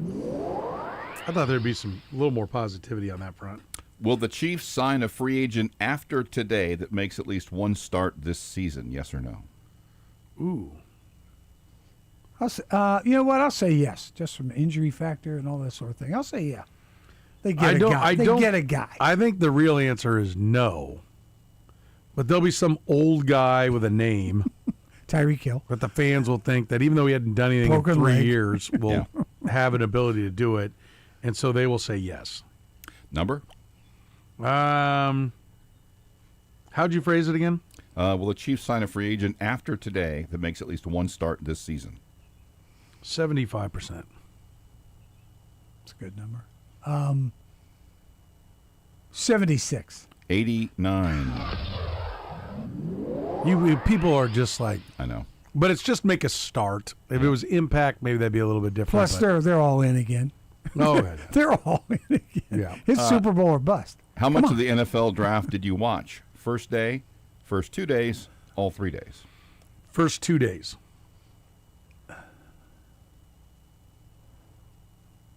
I'll say all 3 days. Actually, the answer is first day. Number. You, Frank. Oh, gosh. I'll say 55.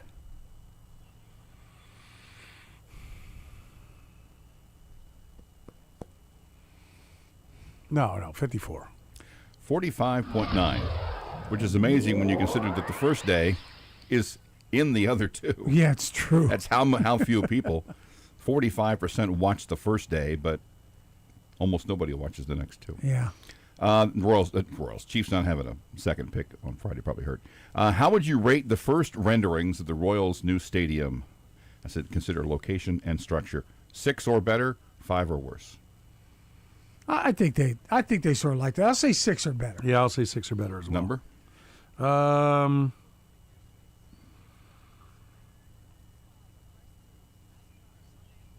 72%. 73. 75.8. I'm hanging some good numbers. And You are. beating the margins here. Would you have? Which is extremely unusual, by the way. I know. Would you have preferred the park be built elsewhere? Yes or no? You know what? I think I'm going to say, well, I get the throwback. I'll say yes. Yes, I'm they gonna want to say build yes. somewhere else? Yeah. Like, I'm going to say no. They like the spot. 79% said no. Thank you. Do the Royals get over 500 again this year? Yes. Yes. I'm going to say yes now. Number? Last week, I think I said no. That's on you, Frank. Okay. I'll say 68. 67. 57.7. By the way, in this next basketball season, at some point, I'm going to try to see if I can finagle an actual possession arrow that I can get. Set that there. I finally figured out a system. No, but I'd love to hit the possession. Oh, arrow. yeah, It'd that'd be kinda great. fun. Yeah. Okay. I think it'd be fun. Well, I couldn't remember turning a pen, so I don't know why that would work better. But But okay. You know what? At You least can it'd be get one right of those in little front scoreboards they have at the young kids basketball games. They just set have that up the there? score, and then they have the possession arrow going back. That's way too much work for me. I can do the click with that. What will the Royals' record be on this road trip? 4-2 or 5-1, 3-3, 2-4 or 1-5. I'll say I 3. should have said how many wins they get, 4 or more. I'll say 3 and 3. You say 3 and 3? 3 and 3.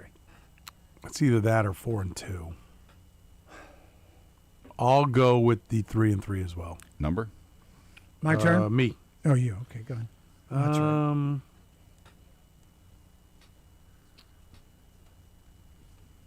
51%. I think it's pretty choppy. 52. 54.2.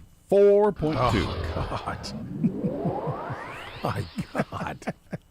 It's been pretty good. And game. squeeze It's a with the heavyweight margins. fight. I am putting it right on it, and he keeps finding the little. Boxer against the slugger. Who finishes April with more home runs? Bob, who currently has 1. Bob. Jack, who currently has 2. There are 3 games remaining in the month. I will say Bob. Yes, I will concur with Bob. They love them some Bobs. It's actually Jack, even though even though Bob is most likely. Percentage Okay. for Jack. Frank? I will say. I'll say 60.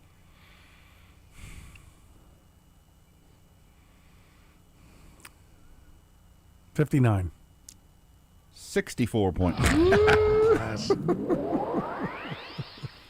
More entertaining playoffs, NBA or NHL? NHL. Number? 69%. Higher. 59 on the nose. Way to go. See, I was worried that I might Very have that nice. wrong just because people are NBA fans. They just root by their fandom. Will the Chiefs win a playoff game in the 2026 season? Yes or no? Not just get there, win a playoff game. I'll say they're going to say yes. They're going to say yes. Number? Frank? I'll say 75. 74. 78.1. Oh, God. It's over, right? You got to go to commercial? No, break? shut your hole. We have 3 left. What position will the Chiefs address with their first-round pick in 2027? Offensive line, wide out, edge, other. Wide out. Wide out. Number? 59%. 60. 71.4. Do you like the Royals City Connect uniforms, yes or no? No. Number? Frank? 70.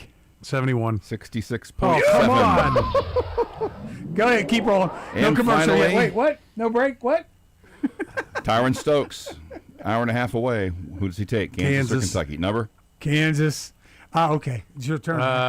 Number is 72. Oh, 73. 55.9. Ooh, Yeah. that's closer than I thought. MU and What's K-State. that? 9-7. Frank wins today. That's a victory for Frank in the overall, 7-6-3 in favor of Soren. In the aggregate, Frank 96, Soren 94. Woo-wee. What a game. Woo! Ha! Ow! Huh! Get you some. Good Lord.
All right, Frank, what in the world? What do you got for me? All right, this might be too soon, but what former president was shot at the Washington Hilton where the attempt was? That was Ron Reagan, wasn't it? Ronald Reagan.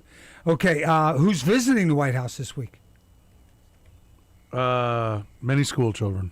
King Charles and Camilla. Oh, I actually did see that. Dan. What country is building the railroad equivalent to the Panama Canal? It's going to go from the Pacific Ocean to the Atlantic Ocean. Well, doesn't it have to be the U.S. or Canada? I mean, who else? Southern neighbor. Yeah, but Brazil doesn't go all the way. Mexico. Oh, Mexico. Okay. Mexico's going to build it. And what unusual thing happened on a flight from Atlanta to Portland, Oregon this weekend? Somebody got decent food. There wasn't turbulence. And their bags were fine. Woman gave birth half hour before they touched down. Her umbilical cord was tied with a shoelace.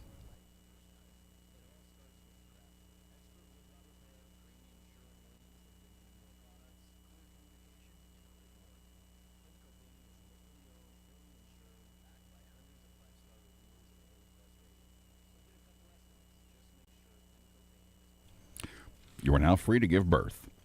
All right, 2 quarterbacks have thrown for 400 yards and 4 touchdowns against the Chiefs on Monday night.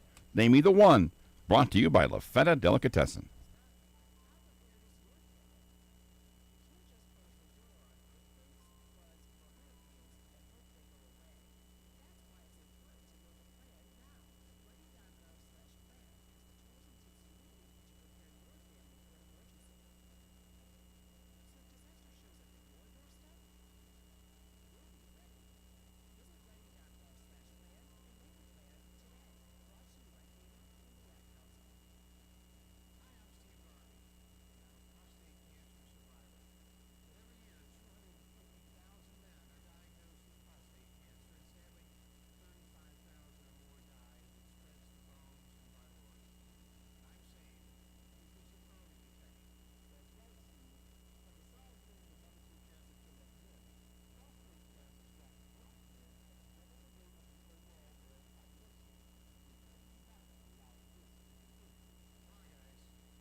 Second half of the program begins right now. Sam McDowell from the Kansas City Star joins us here on what has turned out to be a pretty nice day. Cloudy, no sun, but temperature not too bad, nice and cool.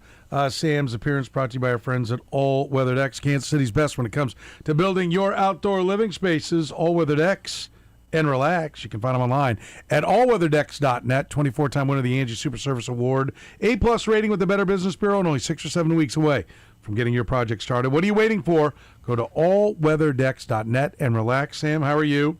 I'm doing all right. How are you doing? Doing very good. Are you ready to believe that your Kansas City Royals have turned the corner? Just after 3 wins? Uh-huh. Oh, 4 out of 5. 4 out of 5, 3 on. wins. I mean, well, they're playing better than they were. Pounding the baseball. Are they playing better? If we count some of the defense and base running errors? I think Cole Reagan's start was very promising, considering he hasn't been able to find the strike zone, which I'd asked Matt Quattro about ahead of that start, and he said, he's got to trust his stuff. And I realize that that's a cliche to say, but that's like more applicable to Cole Reagan's than just about anybody on that staff, because he gets swing and miss in the zone. I think when a lot of scouts look at like stuff for pitchers, they look at our guys swinging and missing at strikes, and Cole Reagan's gets a lot of swings and misses on strikes. Like, he's not someone who needs to nibble.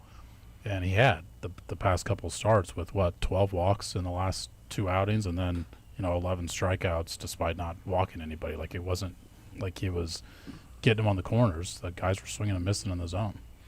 Yeah, I think he pitched better. They've continued to walk, and now they're getting some extra base hits. The Carter Jensen pass balls is not good, but a lot of people made the point, hey, Bobby Wood Jr. made errors as a rookie.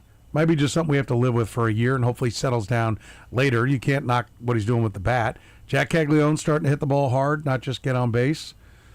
I think I think also the fact that one of the reasons why I would vote towards, I believe that they are turning the corner, is that I think the 7-15 start was absolutely completely uncharacteristic of the talent that was on the team. Like, I think they were likely to play. Nobody plays that bad all year, generally speaking. And certainly this was a team that we didn't think was going to be bad. So I think it's a little bit of just playing the math, whether you believe it or not. If you just say, yes, they're turning it around, they're turning the corner, because I think they're supposed to be a much better team than they've been to this point. And now they're starting to show it. Yeah, I mean, I think, the Royals have had so many years that have started in this manner that it would be pretty easy just to lump them in with their past and with this organization's history. But it's really not a neat fit to do that for that reason, because this team does have talent. This team has expectations too. And I think that's part of it, that this year's story is, how does a team deal with expectations? Because, it's not like it's the first time that this team has struggled out of the gate either. I mean, last year they struggled out of the gate too. And as much as, they rebounded, and you could point to the fact that they played better as the season progressed last year, you look back on it and you could actually say pretty easily that the reason they didn't make the playoffs wasn't because of how they finished. It was because of how they started. And you only missed the playoffs by 5 games, and you're in the mix in September. Thing could have looked a whole lot differently if you had played better in April. Yeah. And so they need to get going. They head out on a road trip. We had the question in Frank Opinions, basically, like, what do we think they're going to be? 3-3, 4-2, 4-2 and better, 4-2 or better, 3-3, or 2-4 or worse. What would be your expectation for this trip? I haven't seen the actual pitching matchups, because that, of course, goes so much into that. You got them handy where you can throw me. I can give it to you. Tonight it's Bubic versus... Scrolling. Oh, it's that Aaron Savali. Yeah, Bubic versus Savali. Tomorrow is... Waka Severino. Then you got to face Springs. You face Brian Wu for the Mariners. You face Emerson Hancock, who's been really good this year. And then you face their typical ace with Luis Castillo, but he's really gotten off to a tough start. Yeah, he sucks. He's on my team. Let me just tell you, he has not gotten off to a tough start. He wasn't that good last year, and he sucks now. I think was he that bad last year? His ERA was pushing towards 4, and his whip was 1.3 change. 3.54 ERA last year with a 1.18 whip. It did not. It was not good in the second half. I'm going to tell you because I took the bullet. I had to keep him because he was on a multi-year contract, and I took him just because I could get Jack Caglione cheap, and I was like, well, how bad can he be when he comes back this next year? He'll get it all figured out in the offseason. No, the strikeouts are trending down. The walks are trending up. He sucks. I mean, 249 career starts, 3.61 ERA. But what is he this year?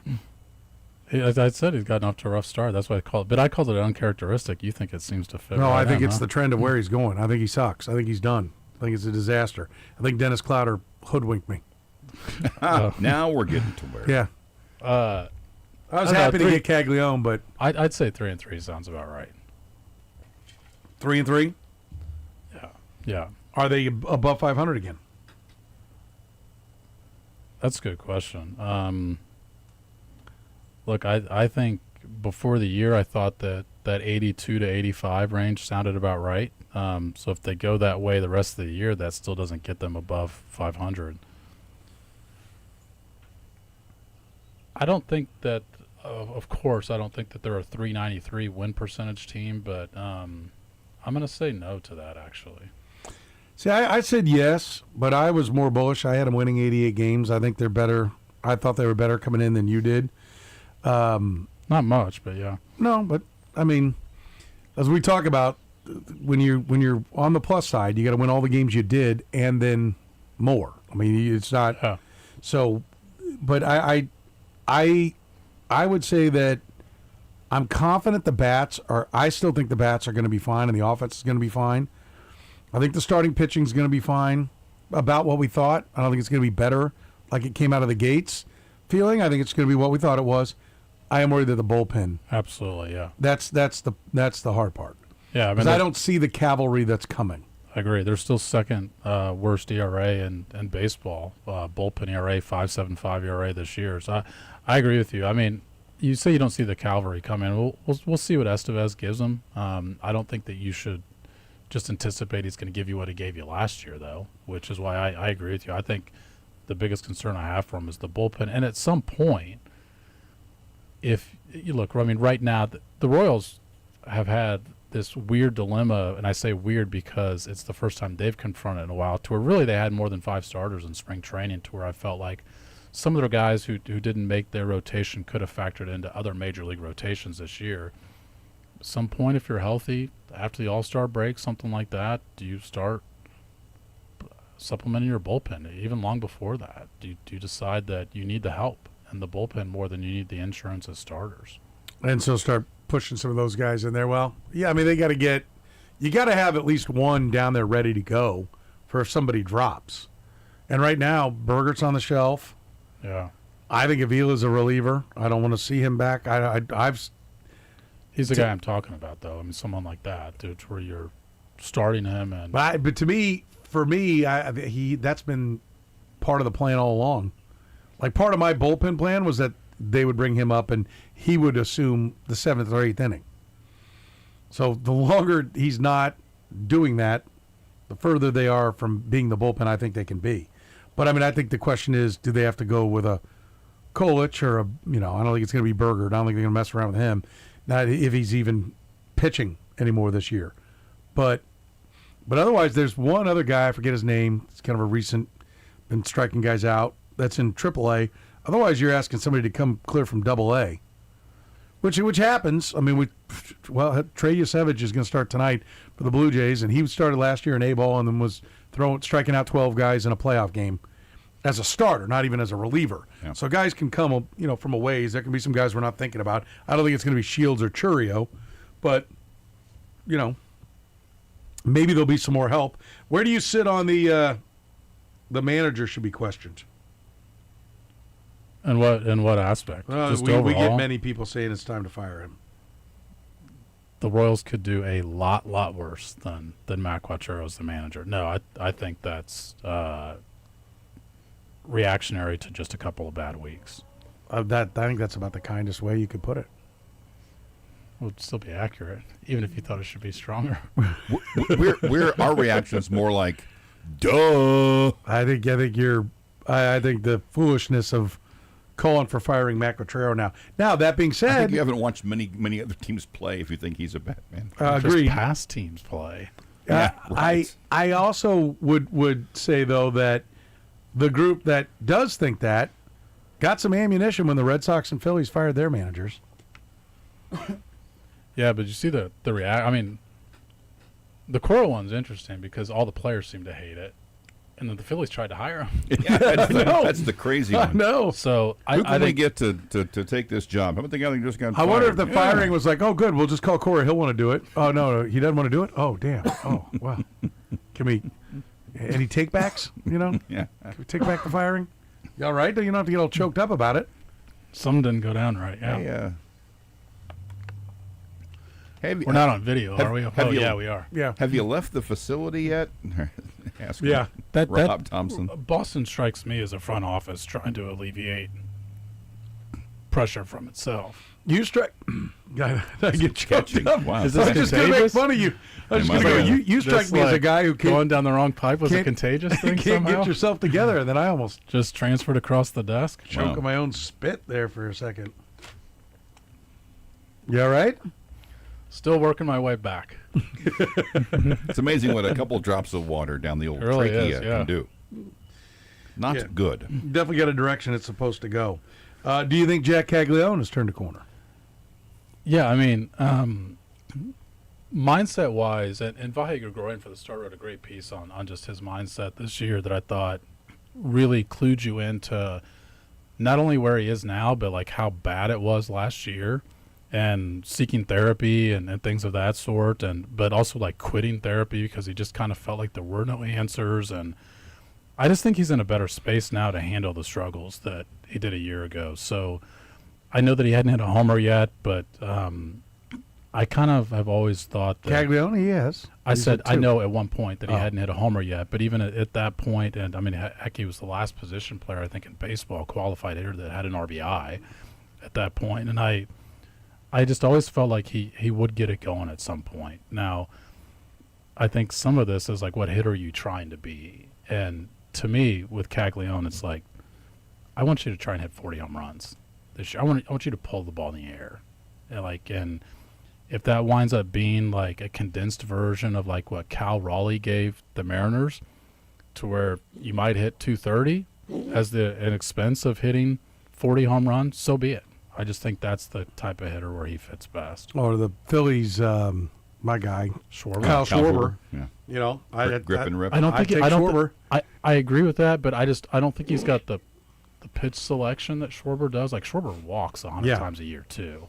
Yeah. I don't know if we're ever going to see that from Caglione. I wonder how much. I mean, I do think when you start hitting the ball over the wall, they start getting even more careful and it starts getting easier to walk. But I agree. Easier to chase, yeah. Or easier to chase, yes, if you can identify, yeah. But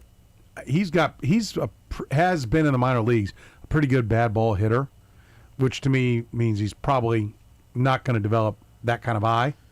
Yeah, you're right. But in the majors last year, he was not. But you are right about that. Like in the minors, I think that was actually part of the concern, and the delay of calling him up was like he was hitting bad pitches out of the park, but it's great for a highlight, but by bad pitches we mean bad pitches to hit. Yeah, good pitches pitcher pitches. Yeah, just pitches out of the zone. And I'm looking that's not really the path to success in the majors. Schwarber up before his 29-year-old season, so that was 2,200 at bats, 2,500 plate appearances. His average per season was about 48 walks and 102 strikeouts. He wasn't the guy he's been since then, where he's walked 126, 106, and 108. He wasn't that guy until he was 29. So there's some hope that he can become something closer to that. Yeah. I mean, there were people that thought Schwarber was going to be as much of an average hitter as a power hitter when he first came up. And, I mean, he just very evidently decided to be a specific type of hitter. What do you think of Jensen behind the dish? I always think it's going to be tough for a young catcher that's never caught this group before at the major league level that is just learning the ins and outs of just. I mean, there's not minor league guys that have Cole Reagan stuff. For example, he's harder to catch for that reason. His pitch moves more; it moves later than other pitchers. I just think it's going to take some getting used to. I mean, I will say from like the reports I hear, it's different than like when MJ Melendez first came up. As much as they had raved about his defense in the minors, behind the scenes, you knew there was some concern. I don't hear that yet. So I think it's just going to take some time. I get your point about Reagan's, but who was it? Who were his pass balls? Who was he catching when? One was Ursag in the ninth inning Sunday. Yeah. And who was the other one? Who did you say it was? I think it was Alex Lang. Yeah. I remember I think it was like Yadier Molina's like second or third year, and he was obviously brought up specifically because of his defense, where he was like leading the league in pass balls, and like there was concern of like this guy just drops the ball all the time. And you mentioned Bobby Witt. I think that's a great point to bring up because they were playing him at third base, and like he was making mistakes at third, and then he was making mistakes at short once he was playing there, and there was talk about could he play shortstop for the long term, and he's developed into the best defensive shortstop in the American League. Yeah, no, I mean, I think you're committed to Carter Jensen catching all year. Yeah. You know, and hopefully he picks up speed as things go. You know, that I think, but I will say this. I mean, if they have to move him, they have to move him because the bat really looks like it's going to be very good. It becomes less good when you take him away from catching. Oh, yeah. But, you know, they have got to start figuring out position moves before guys get to the big leagues. Either institute that everybody that's not just a premium top 100 prospect right out of the chutes is going to learn multiple positions because that's what we do here, or figure out the ones who can't in the minor leagues. Like I will, like Michael Massey should have had an outfielder's glove long before he got to the big leagues. Yeah, like, this is how you want to play now, so start doing that in the minor leagues. Well, I think the Massey thing was, well, first of all, he was the one who wanted to play that, and I think that was kind of a result of him seeing, hey, there's nobody in the outfield. Yeah, I think it was his best spot to get in the lineup. Yeah. Which, by the way, are we going to be seeing Nick Lofton and Michael Massey platoon be the answer? I mean, Massey's been swinging the bat pretty well, even before he started. Nick Lofton's been getting on base. Yeah, I mean, even before he was getting hits. I mean, it'll be interesting to me to see what they do when India does come back. I think it'll be interesting if, and I hate to say this, but when Michael Massey gets hurt, because he does get hurt a lot. I think Massey and Lofton is exciting and intriguing, and with Lofton playing some in the outfield as well, but having kind of a platoon there at second base. And you know what? If $8 million is a pinch hitter, then $8 million is a pinch hitter. This is how it works. And probably there'll be times, like I said, when Massey goes down and you'll need India to play second base. But I just, the problem is Michael Massey has to prove he can make it through a whole season before you can be like, well, that's our answer at second. Otherwise, you've got to always have a strong option for wherever you might play him because he just can't stay healthy. Yeah. He's already been hurt this year.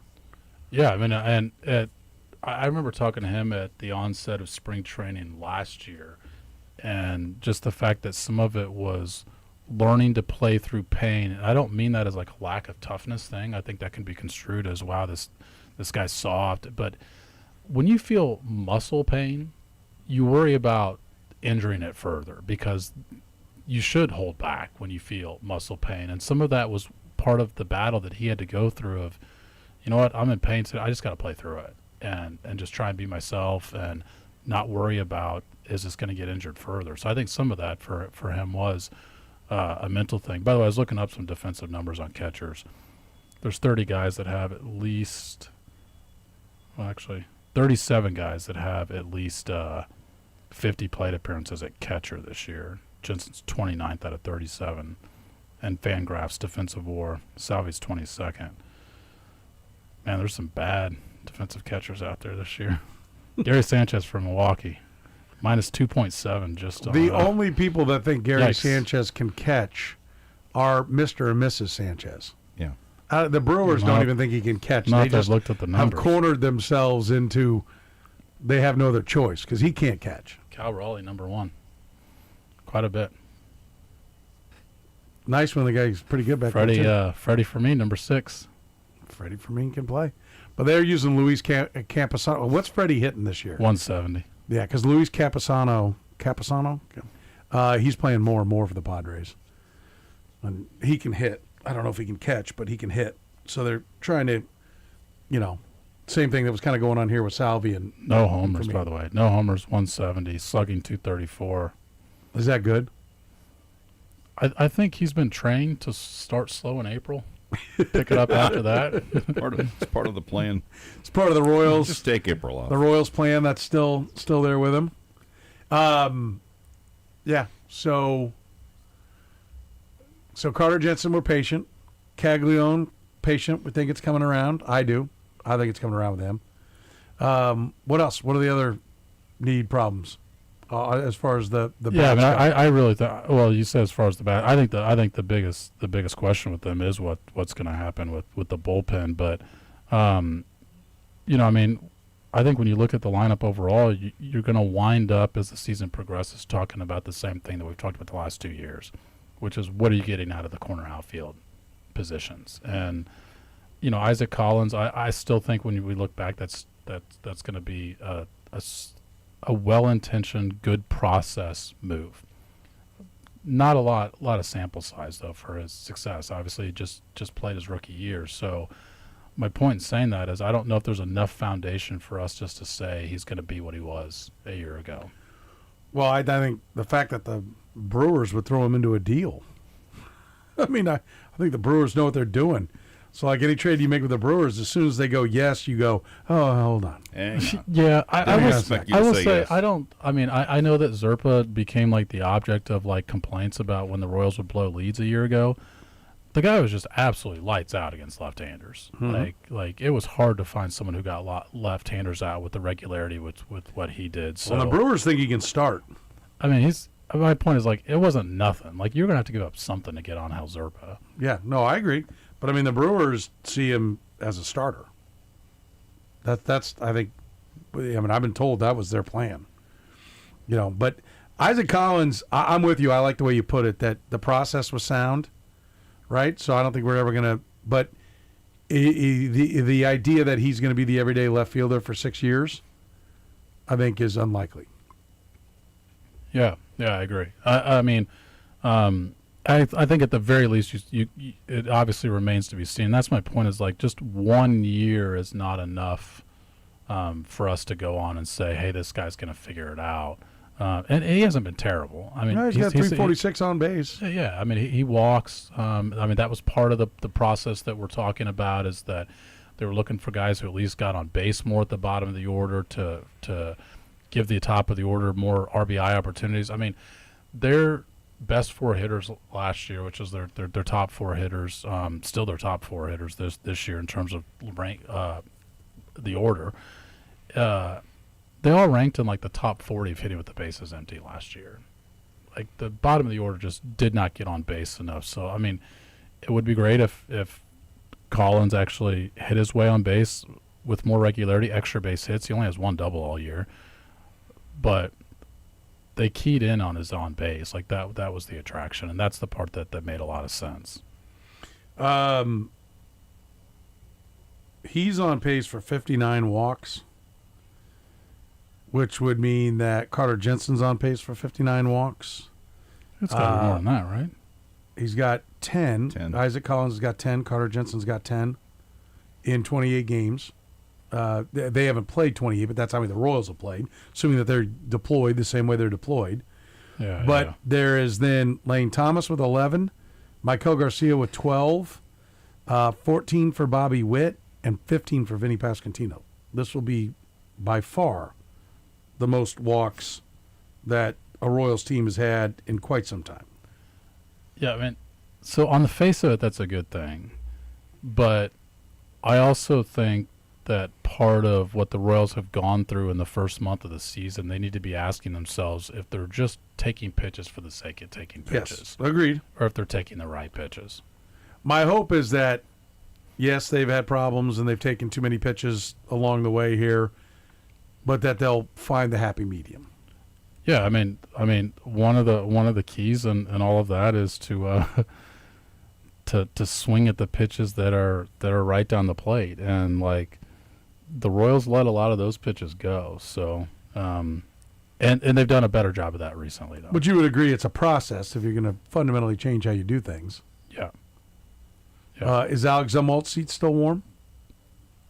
I don't know that the organization has ever considered it warm. I guess I would say, what evidence has the organization given us that they believe that it's warm? I mean, they brought him back a year ago. They were very confident in doing so. Their best hitters all worked well with him. And then, it was just last week that Matt Quatrero and J.J. Picola both said that they were – I mean, I asked J.J. about, are you confident in the processes that you're going through hitting-wise? He said yes. I mean, I don't think the organization has given us evidence that his seat is hot. If they weren't talking about it, they were making a mistake, though. I will say that. Like, it needed to be discussed.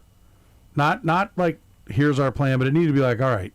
Like, I mean, you were the worst scoring team through 22 games.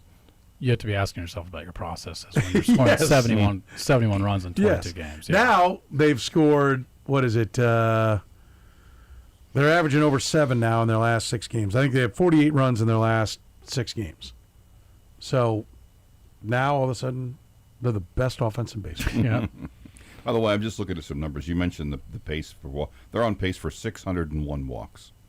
Would be the second time in their history that they've had 600 walks in a season. The other time was 1973. The last time they had 500 walks was 2002. That's how bad it's been. It's been 24 years since they had 500 walks in a season. Yeah. It's a problem. You can look it up. Coming up here in about an hour, allegedly, Tyron Stokes. Tyron Stokes. Mm-hmm. Tyron Stokes is going to make his decision. How important is that for the Jayhawks? We'll ask that of Sam McDowell. He's with us each and every week. Columnist for your Kansas City Star. He's brought to you by our friends at All Weather Decks. Look them up online at allweatherdecks.net and relax.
All right, the Lafayette Delicatessen, end of the hour answer. 2 quarterbacks have thrown for 400 yards and 4 touchdowns against the Chiefs on Monday night. I asked for either one.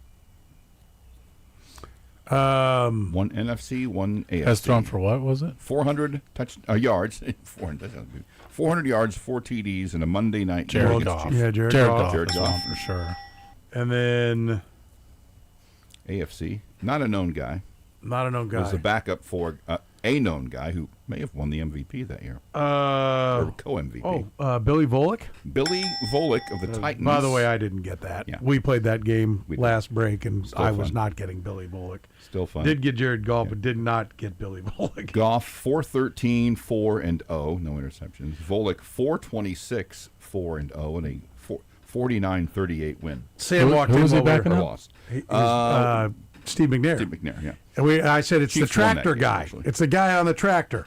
And you're like, yes, Billy Volek. You remember that? You might not be. No. I don't know. You were probably in college or something, but he was some hayseed that got thrown in, and we're like, oh, good. Easy win here.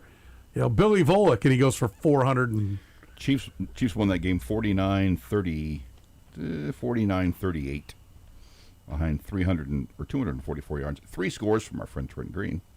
Yeah. Trent could spin it. 104 yards from Larry Johnson. That helps. Didn't hurt. Did not hurt. What do you think about this Tyron Stokes decision that's coming up? It was going to be at 2:30 today, and they moved it to 5:30, and it's going to be on with Shaq and Chuck and Kenny and the crew. Isn't there a I'll believe it when I see it element of this decision? Like you think it still may not be coming? Just like how many times have we heard he's ready to decide? Yeah, and he is actually still waiting. No, posted it on Twitter. 6:30 EST, ESPN Inside the NBA. I mean, the fascination for me with this is that he's also a top recruit and just a completely different personality than Darren Peterson on the face of it. Darren Peterson was someone who I think was I mean, he called himself, what was it, like a social media antisocial loner. Yeah. And like Stokes does not strike me, at least like the perception of him is not that way at all. I mean, I just wonder if he's dragged out this decision purely for the attention of it. And now he's going on ESPN Inside the NBA to announce his decision. Like it's just a reminder that there's a lot more than the talent and like the personalities. I think of these two guys that I think he will pick KU. I don't know that he will pick KU, but if KU gets him, it's not just getting a top talent and then getting another top talent. They'd be a lot different players and personalities. Do you think this is what's holding up any other signings? Is that they're waiting to find out are they going to? I could see shell a bunch of players cash thinking in that him? way. Well, I could see both. Yeah, I could see how much money do you have, but also I could see players just like wondering what their role is, and like if that guy's on the roster, that answer changes a lot, and like what your role is on a team changes a lot too. By the way, speaking of changes, have you seen the numbers like how down the early entries are? Yeah, I think like 71 or something. Yeah, it's like by far the lowest. That's in great. like I mean, years. I thought last year college basketball was terrific. I did too. And I think maybe I said this once before. I've been encouraging people to get back into it for that reason. Like the talent last year on the floor was awesome. I just thought it was a great season to watch. And that could be a byproduct of this because college basketball over the previous, I don't know how many years you would say, 7-8 years, I think had dwindled in popularity among like casual fans who say, oh, the college game isn't as exciting anymore. And I do think conference realignment has turned some people off. It's harder to keep track of. But I just thought last year was a year that should have brought some people back, and maybe because of people staying an extra year, the talent's great that it does it again next year. Well, and I think you won't have the same freshman class, but yeah. Yeah, but you've got marketable stars. Yeah. I mean, these are names that people have seen. Yeah. I mean, if you're making, Flory Badunga is not going to make anything near, if the reports are true that he's $4 to $5 million at Louisville, and he goes to the second round, he's going to get $1 million and change. Yeah. Like, you know. Oh, the amount of people. I mean, I was obviously covering the draft for the NFL all 3 days, Thursday, Friday, and Saturday. And one of my first thoughts when the Chiefs drafted LSU quarterback, that the Garrett Nussmeier guy, was pay cut. Like he's going to be taking a pay cut next year. Like it's different for college guys now that enter the league, and this is part of their calculus. Fleury's a absolute perfect example of it. Is he could get drafted. I mean, he's a second-round pick, but he could get drafted, and instead the priority isn't to make the pros. I mean, now you've got a different decision to make altogether. Yeah. And then you've got less money-making opportunity. I mean, I think really unless you think you're going to be a guy that's going to push for a max contract, the calculus totally changes. You need to make as much as you can right now. Yeah. Because then by the time you get to where you're going to be floating around on one-year contracts. 100%. Plus, it's not like, look, I mean, we talk about contracts a lot in all sports and when players have decisions to make, and often those decisions, like let's say a top-flight baseball player, for example, you might be deciding between 25 and like 28 million, but the 28 might not be enough to separate the other stuff that's important to you. The familiarity you have, maybe the current team is offering you 25, you get 28 elsewhere. These kids haven't made enough money for that not to be the overriding factor in their decision. I mean, I still think fit-wise, it'd be hard to argue that KU's not a great fit for Fleury. Look at the jump he made from year 1 to year 2. He's Defensive Player of the Year. I think he could have made even a further jump at KU. It's a familiar system. Like, there's not going to be a learning curve there. That fit-wise, KU made a lot of sense. I can't blame a kid for taking, if he gets $5 million. I also can't blame KU for saying we think we can spend our money better. I definitely think they can spend it better unless they're going to put it. If what Andy Sweeney told us from ESPN 680 in Louisville that they're planning on a well over $20 million payroll at Louisville, okay, I can see where that fits. But if you're putting together a $12, $14 million payroll and 5 of it's going to Fleury, you're going to suck. Yeah, I just don't think he gives you enough offensively without someone else needing to set him up. Sometimes that setup can come from an offensive rebound, but I just don't think he's got like the low post repertoire to be, okay, we need a bucket. Let's give it to this guy. And if I'm paying someone $5 million, or let's say in your math it's 35% of what I can pay, he's going to need to go get a bucket when I'm in a tough spot. By the way, does Stokes getting all this attention, does that just allow Missouri to just keep kind of flying under the radar with what should be by far Dennis Gates' most talented team? I mean, in April maybe, but I really think. Don't you think there's going to be a big spotlight on Stokes as soon as he plays? That'll be the big ESPN game. Do you think Mizzou's going to, till they play Kansas, is there a game that?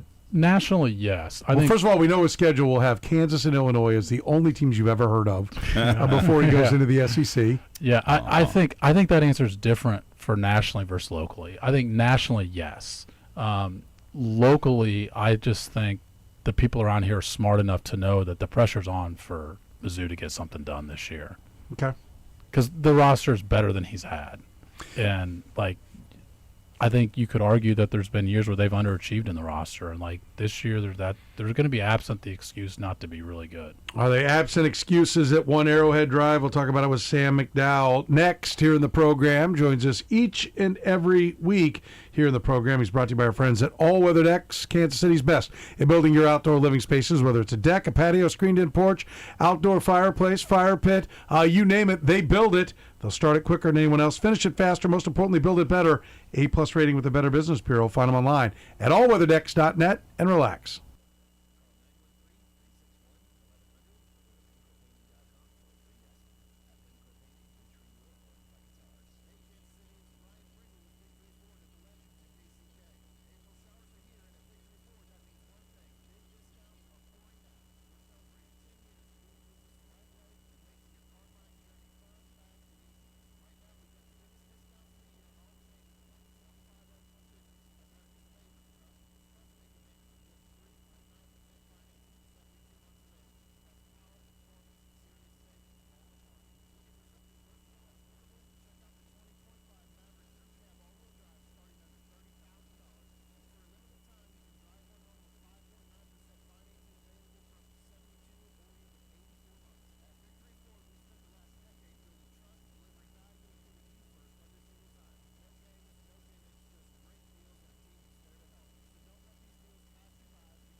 It's really sad, Sam. It's really sad. Thought a varsity letterman like yourself would get that one. Why do you think he'd ask the question, Sam?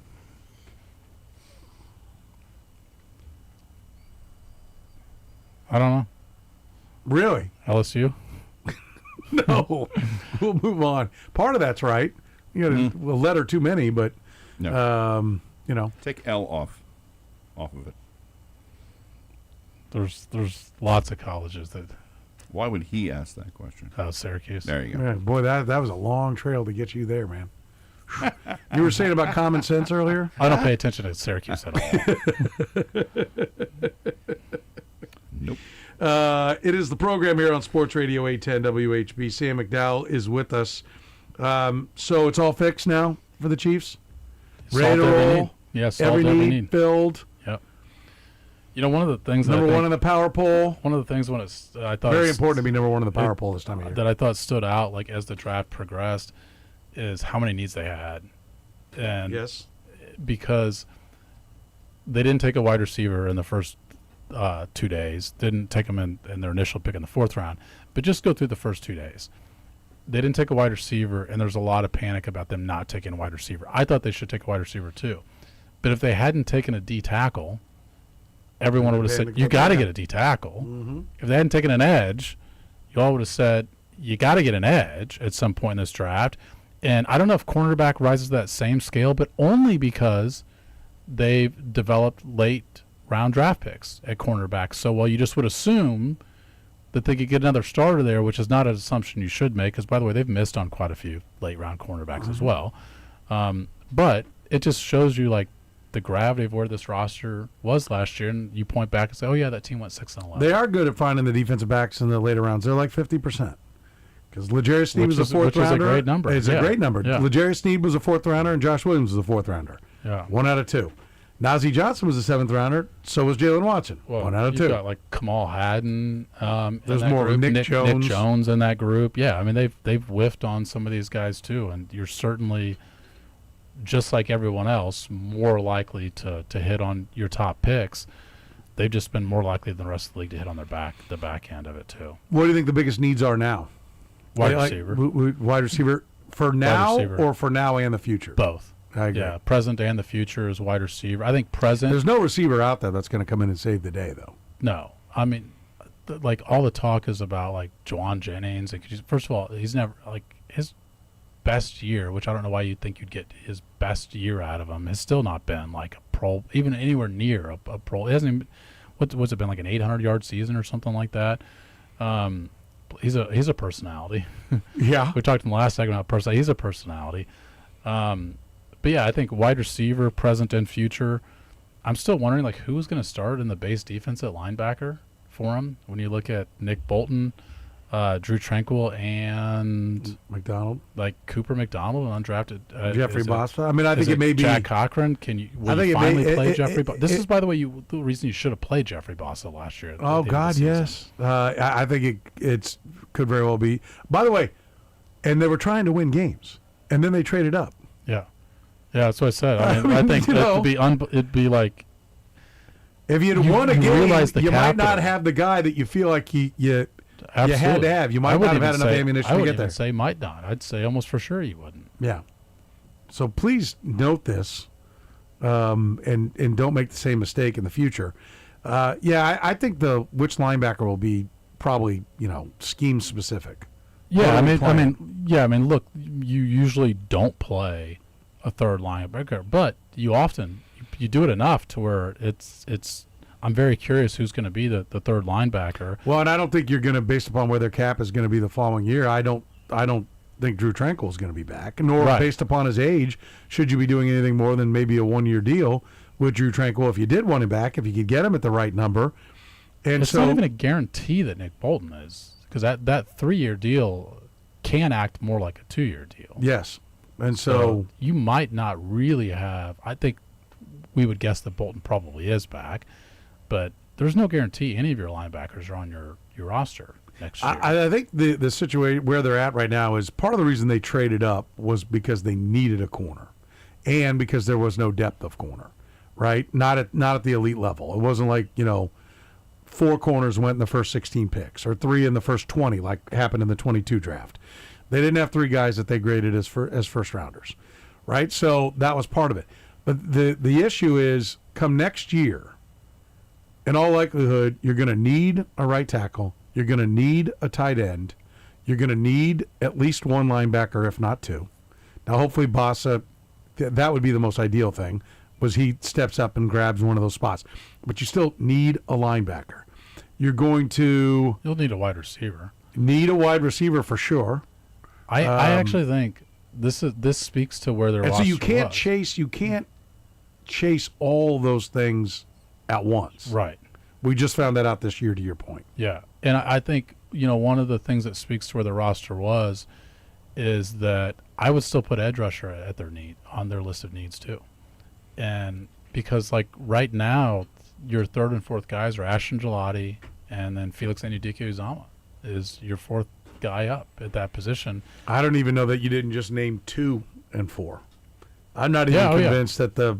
Oh, absolutely. I think that most likely Thomas is more than a situation. I definitely think I'm more like Gelati will get more snaps than Armason Thomas. I think, but my point is like when you go through their top 5 needs, I think you might end up mentioning positions they drafted early. You might still mention cornerback, for example, but it's heavy on defense when you start listing their needs. I think wide receiver is probably number 1. Then I think it's a pretty good run of defense, and then you have the questions about why'd you go all defense. It's like, well, which speaking of which, they did. What have they solved? I think they've solved running back for a little while. I think they've solved running back, and I think that's probably why the cornerback thing is a little bit harder for people to get their arms around and be excited about, is because you were good at that position last year, and you went 6-11.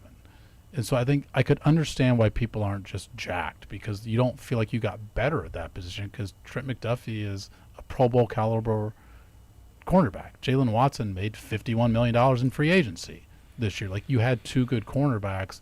So are you better at cornerback? Well, I think also you don't get to show the cap savings with a new shiny player. Yeah. The cap savings are to just get under the cap. Right. Your cap savings are all going to Chris Jones's rising cost. Yeah.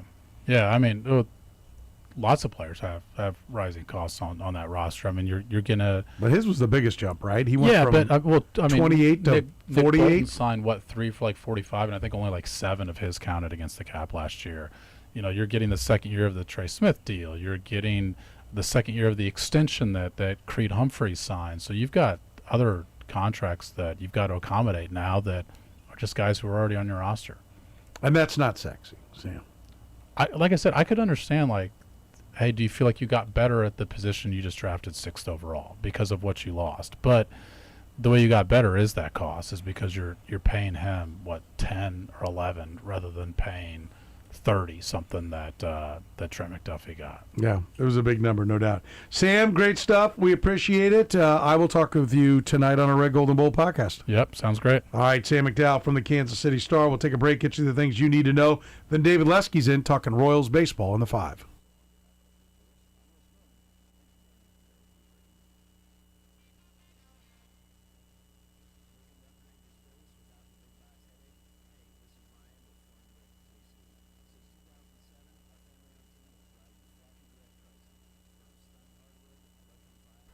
All right, how many pitchers have thrown a no-hitter after turning 40? Brought to you by La Feta Delicatessen.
Fourth quarter of the program begins right now as we finish strong here on a Tuesday, a crispy, cool Tuesday. Still to come, some red-hot Royals talk with David Lesky from Inside the Crown. We'll get his thoughts on whether or not this ball club has turned the corner and what to expect on this 6-game road trip. First, though, we start with the things you need to know. Yes. Not playing around anymore. No. These are things you need to know, people. Like, get your head around it, okay? Start with little Matt Quatrero when he was asked how the winning here of late has affected their mindset. I mean, the guys, they're playing with confidence. You know, I mean, it was a different atmosphere today. You know, it was game time was different. The crowd was different. You know, the weather was different. And the guys in the dugout, they were never out of that game. 2-0, 6-0. They were, I can promise you, they were into every pitch. And it just felt like we were going to get going. They did. They eventually did. Did you keep watching? Yes. I did too, because I thought, well, there's a chance. Yep. You know, I thought this could take off here, and they kept scoring. They kept, nibbling away. Hated it when they were leaking runs on the other side, but I'm like, yeah, but they keep getting, Then once it got to 6-3, I'm like, all right, I'm into the end. Yeah, and now they need to keep that going. Now Yes. they need some starting pitching. Now let's beat a little bit better team on the road. Let's beat anybody on the road. Yeah, let's keep it going. I would take a 1-run win against Buttermaker and the Bad News Bears. Yes. Right now or on Frank's the road. Sacramento Bees. The Sacramento Bees that he is relocated. Yes. From Salt Lake. And then they can go up to Seattle and beat the Post-Intelligencer. That is what he got. He was not the newspaper in Sacramento is the Sacramento Bee. Yeah. Do we have history though? Did anybody look up? Is there a history of a baseball team? Did someone I think they hit me on Twitter, said there was the Oakland Bees is a minor league team for somebody. Okay. And I can't remember who said that. I have not heard of the Oakland Bees. I said, hey man, the Oakland Bees. Third string armchair says what Frank might be thinking of is the Oakland Bees independent league team. I don't think that's what he was thinking of, but I don't ever remember Sacramento Bees. I know that the Vegas minor league team used to have the best name ever, and then they botched it. Now they're the Aviators. Boring. Yeah, you know what they used to be? Weren't they the Area 51ers or something They were like that? the Las Vegas 51s. Oh, yeah. So good. With the little fantastic. Didn't it have like They had an alien yes, face. That's great. It was fantastic. It's like the one of the few What teams the hell they ought to name the A's, except for that's kind of a heritage team. It's one of the few teams, minor league teams, has gone backwards with the creativity of the mascots. Because every time I turn around, there's a new one. You're like, oh, that's fantastic. What was the least creative minor league team name ever? Omaha Royals. That's right. You nailed it. Good job, Kurtis. I was like, what? How come we don't have a fun name for our team? Mm. You know, even like when Bo Jackson was coming up, the Memphis Chicks. I don't know. Yeah. At least it's not kind of cool. Yeah. Storm Chasers is good. Storm Chasers are great. Fantastic. I love it. Yeah. I love their logo. I have very good. 3 or 4 different Storm Chaser hats. Wear one tomorrow.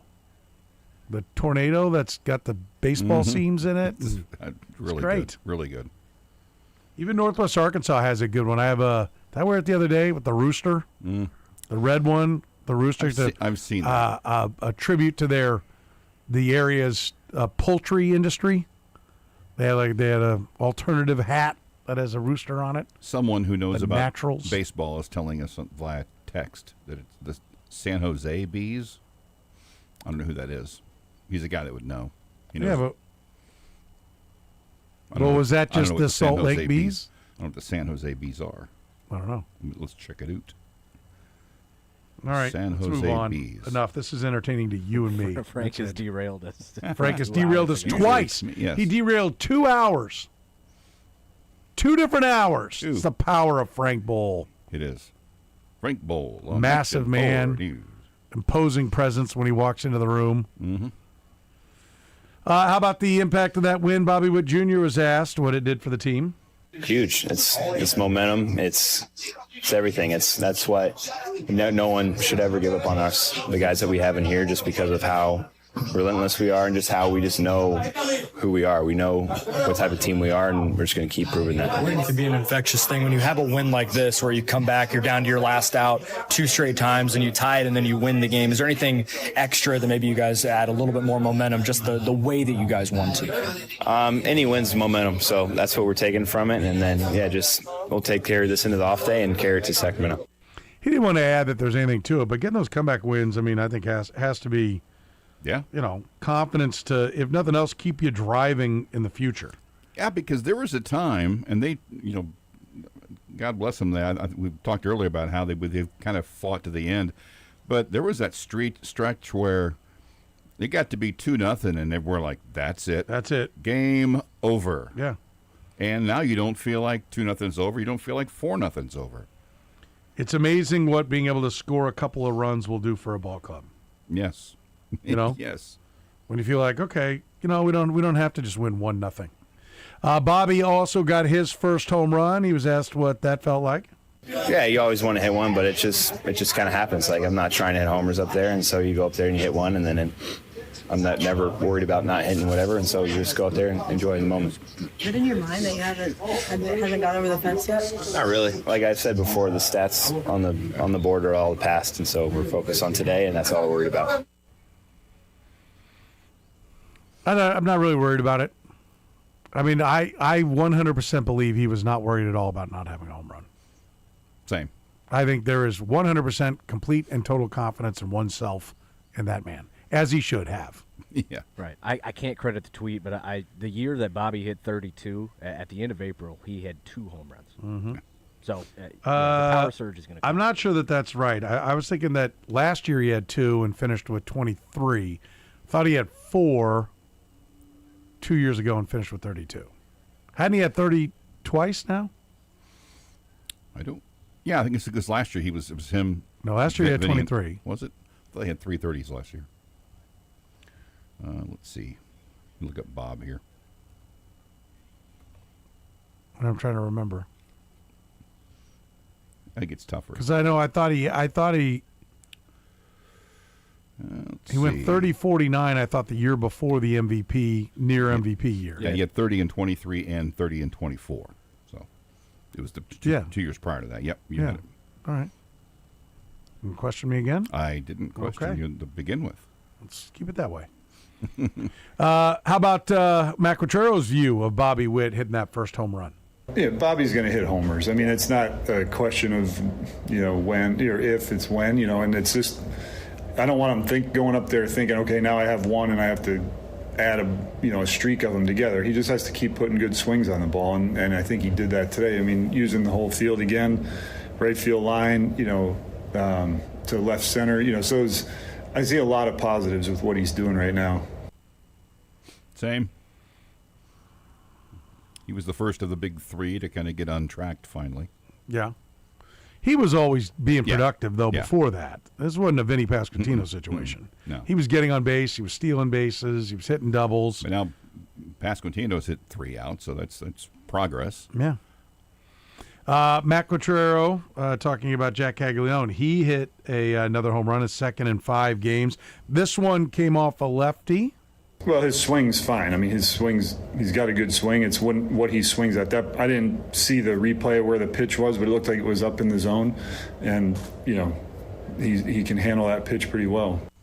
Swing's fine. It's what he swings at. Which could be, part of the issue with lefties. They can throw more dastardly pitches to him than a right-handed pitcher can. Although he can probably, I'm sure down and in is probably rough for him as well. So it's developing the don't hack at everything. And the fact that he's walking more, that tells you he's maybe taking more pitches, but is he still, when he does swing, is he still swinging at pitches outside the zone? I don't know, because I'm sure not many pitches are giving him, hey, here's one, here's thigh high, middle in. See what you can do with that one, kid. Crunch. Yeah. That didn't happen very often. No. By the way, Drake reminded me of this. He told me earlier this week when he was in Ohio, he saw the Akron Rubber Ducks take on the Binghamton Rumble Ponies. I mean, isn't that great? Yes, that's Cleveland and the Mets. The Rubber Ducks and Rumble Ponies. Here are your Binghamton Rumble Ponies. I'm like, well, I wonder what they have a sound effect that plays. The rubber ducks are quacking away. That's fantastic. Terrific.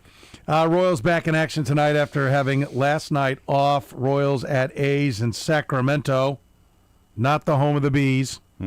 8:40 on Royals TV and the various ways you get it. You know what I'm saying? Chris Bubich against Aaron Savali. Royals minus 118. A's even money. Who you got? Rawls. I got the Royals. Same. Yeah, let's ride the hot hand. Here's There the you Royals. go. There you go. Red hot. Red. Winners of 3 in a row. They're finally going to get some dubs in the gray jerseys. One more might be a record. We'll have to look that up. Could be. That'll be impressive, to say the very least. One note from baseball, the Phillies, their worst start in a couple of decades. They fired manager Rob Thompson today, finally. He of the .580 winning percentage and engineering them to 96 and 95 wins the last 2 years. Dave Dombrowski acknowledged that he offered Phillies manager job to Alex Cora as well on Sunday, one day after Cora was fired by the Red Sox. That's the first time I've heard the report say he offered it to him on Sunday. So then he asked Cora on Sunday, "Hey, you want this job? I'm gonna gas this guy. I'm gonna gas pipe this guy 48 hours from now." Yeah. Well, I think it would have been 48 hours ago. Probably word got out that he offered it, and he's like, "Well, now I got to do it." Yeah, that's could be. I don't know. Damn it, Cora! Keep your mouth shut. That's why you got fired. By the way, it's all fixed though. Don Mattingly. Yes. And his 1980s approach to managing a bullpen will now take over the Phillies. And he'll get guys up 3 times during a game, which I watched him do as the manager of the Dodgers? Probably. Wasn't he the Dodgers manager for a little bit? Along with and the Marlins, I think. I think it was the same time like Brad Penny was throwing 100 and was dating what's her name, and she was sitting down behind the plate. What was Charles in Charge gal? Oh yeah. What was her name? Melissa Milano. Yeah. Screw you. I got there first. She was not on Charles in Charge. She was on Who's the Boss? Yeah, whatever. Same kind of show. Not really. There was a dude in charge. There was a guy who was the boss. A dude in charge. By the way. Sure. Charles and yes. And the cab driver. This makes sense if you're old. Do you know who the Phillies general manager is? Dave Dombrowski. It says here it's Preston Mattingly. Well, why does the story you gave me say Dave Dombrowski? I think he's above president them. of baseball ops. Yes. Dave, you know what that is? You know what that basically is? What? He's generally in charge of managing all the baseball. Yes. Good enough. I think it's wild that Don Mattingly's kid is the GM. Is that right? Yes, that's why I said that. What's his name? Preston Mattingly. I didn't even connect that. I wasn't trying to correct you on Dombrowski. Dave Dombrowski's the boss. Yes, but I think it's hilarious that Don Mattingly's kid is all the second in things I charge get in wrong. You're going to nitpick me on GM versus president of baseball ops? Dude, you're not, I'm not your wife. I'm not nitpicking I know. you. I would. I was adding to the idea that hey, wow, Don Mattingly's kid is second in charge of the Phillies, and he just happens to get the managerial job. Oh, hey, nice. That's like nepo. It's the opposite of nepo. Yeah. Usually it's the dad doing the favor for the kid. This time it's the kid maybe helping out the dad. I don't know. Probably not. I don't know if I buy this next one from the NFL. The Rams wanted to keep their interest in Ty Simpson close to the vest before the draft, so the Alabama quarterback kept his meeting with Coach Sean McVay, quote-unquote, private. He said Monday in an interview with Ian Fitzsimmons on ESPN's radio, Amber and Ian. Well, most people thought looking at Sean McVay, it was kept private to him, too. I mean, based upon the way he looked during the whole process, it didn't look like he was too involved in it either. They threw him on ESPN on Saturday for some damage control. Yeah. Like, get out there and talk about how much you like Ty Simpson. Mm-hmm. Yeah, that was not a good poker face. The Steelers placed the rarely used UFA tender on Aaron Rodgers. I don't even. You know how rarely it's used? I don't even know what it means. It could be made up, and I wouldn't be able to know. Yeah. The Ravens are signing Diego Pavia to a 3-year deal. The Heisman Trophy runner-up, Vanderbilt Commodore. Per a source, Pavia was supposed to try out this weekend, but the Ravens signed him in advance. And he held up a sign that said, "Blank the Steelers." Yeah. It's perfect timing. Yes. The Jets are exploring the quarterbacks that are available. They met late Monday afternoon at their facility with 10-time Pro Bowl selection Russell Wilson. I mean, I think isn't that just Russell poetic? Gino? Yes. Yeah. Wow. It is. I mean, isn't that just fitting? Jets fans are like, we got a new situation happen. We had a really good draft. Things are maybe kind of turning around a little bit. I mean, they must have been eyeing Ty Simpson at pick 16 and had to pivot to Kenyon Sadiq. I mean, they're like, who's the biggest disaster? Let's try to rehab a disastrous quarterback decision in New York. Well, you bring back Gino. Okay, and who else? Well, Russell Wilson was a flop last year. Oh, let's do them both. Maybe it's not the stadium; it's the color of the jersey. Maybe he does better in green. That's brutal. It's brutal. Would you have thought this guy? I mean, it was barely 10 years ago, a little more than 10 years ago. He was coming off back-to-back Super Bowl appearances and was a yard away from back-to-back championships. Could you imagine that Russell Wilson would be here at this point of his career? No, I wouldn't have thought it's gone like this. I would have thought he stayed in Seattle. Because it's been weird for a little while. It's another reason why I would, make sure Pat's happy. Yeah. Right, but I mean, he is a 5'10" quarterback, so when the feet go, yeah, that's a good point. It's a cautionary tale. Like, listen, I know we all think Mahomes is going to play at a high level till 38, 39, 40. We're not asking for 44 like Tom Brady, but we think it's going to be close to 40. I'm not. I mean, I hope so. I think he's definitely better than Donovan McNabb ever was. But there are a number of quarterbacks that when they couldn't evade, they couldn't win. This is going to be a big year. You can, I think, project out quite a bit, potentially project out quite a bit of what the next 5 years are by his mobility this year, or at least next year. Maybe there's a little bit the first time back. By the end of the season, you're going to know a lot, to a great degree, I think, what the next 5 years are going to be. There's really no news in this next story I'm about to read to you, but I just like where it's going. Okay. And so I'm going to continue to put this out there. When others write about it, then I'm going to act like it's news. The NCAA has initiated the final steps. Ooh. What does that mean? I mean, are we renting out buildings? It means another month. It sounds like a threat. I mean, they've initiated the final steps to expand the men's and women's NCAA basketball tournaments to 76 teams. Sources told ESPN. Are they chartering the jets? The additional planes that are going to be needed? They're going to print it on nice paper. The expansion, which has been discussed for well over a year, is on track to be formalized in the upcoming weeks and will begin this coming season. Sources indicated mid-May as a potential timeline for an announcement. I don't know why 76. It's so 80 close. is the obvious next mathematical. It's so close to 80. Way station. But I'm not going to bitch because I want the expansion. Yeah. Nope, 79. Sorry. I want more. The number one overall seed gets a bye. Everyone else has to play. 79. It doesn't make any much less sense than 76. I mean, it's what? Yeah, I'm with you. So we're gonna have a 76. We'll have 24 teams playing. Yeah. As opposed to going on to 80 and having 32, which is like half the bracket. So we're gonna play 24. So the 4-1s get a week off. We're gonna have 20. What is it? Yeah, they're gonna have 24 play, and they're going to advance 52. Yeah. Makes all the sense in the world. It's nice round figures. I mean, I'll give them credit. They at least figured out that they had to be even numbers. But by 4 more, it makes a much more poetic bracket. Yeah. So the top 4 seeds will. At 80, you'd have 32 playing, and you'd have 48 advancing without playing. Yeah. And then you roll. That, to me, seems just more comfortable.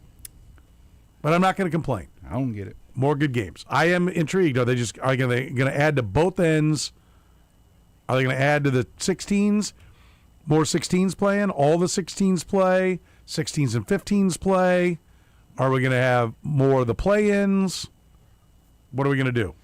Are we going to put automatic bids for a conference tournament and conference champion?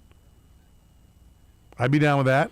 Although it'd mean a lot more of the low-end teams. Sounds like 11 through 16 in each region. I don't think so. I hope not.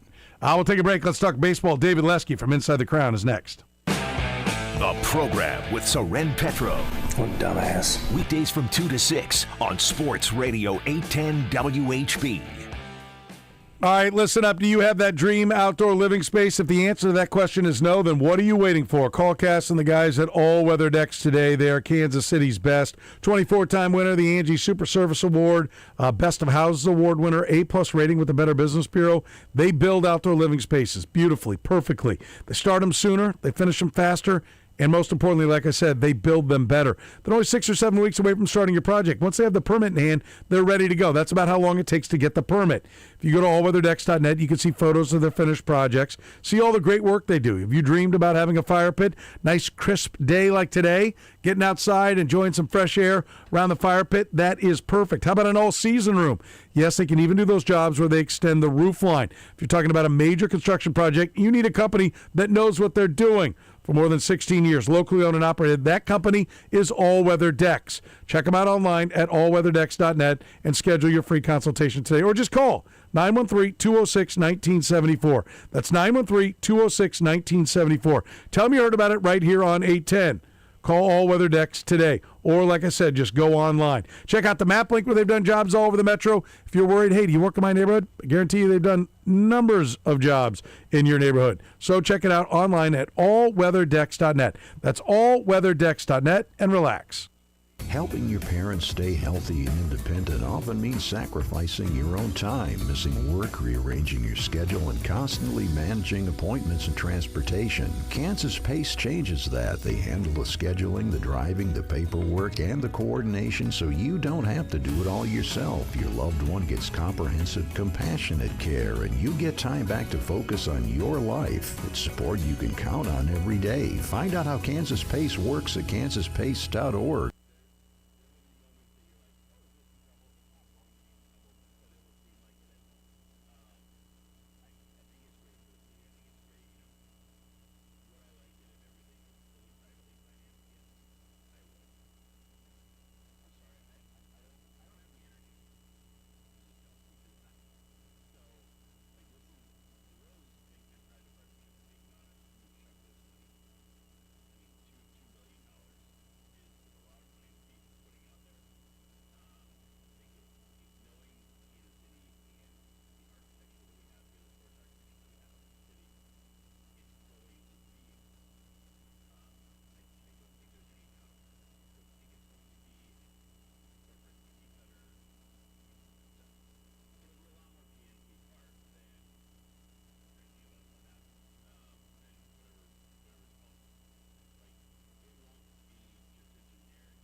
Well, a couple of weeks ago, we'd have been sitting here, or maybe even 7 days ago, we'd have been like, oh, thank God, an off day.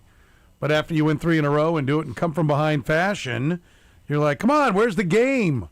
I will say we were treated to some good hockey, some bad basketball last night. David Lesky joins us here in the program. Were you jonesing to see the boys back out on the field last night when they, after the way things wrapped up with the series with the Angels? Yes, I was. But at the same time, it's nice to cherish a win. Like, there's nothing worse than an off day after a loss. I mean, I know that there are some days that you're like, I can't watch this team. And so the off day is good.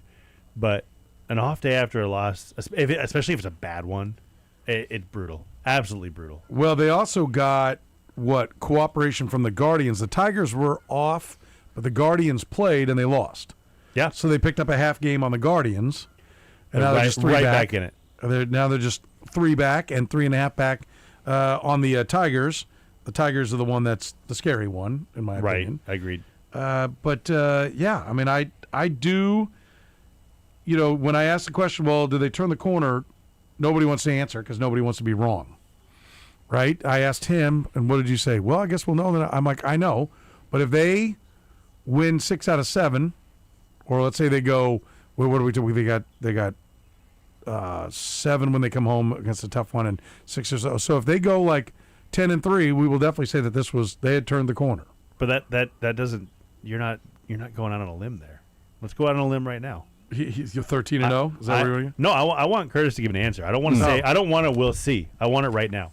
Yes or no? Have they turned the corner? No. That's just. You don't think so? Not yet.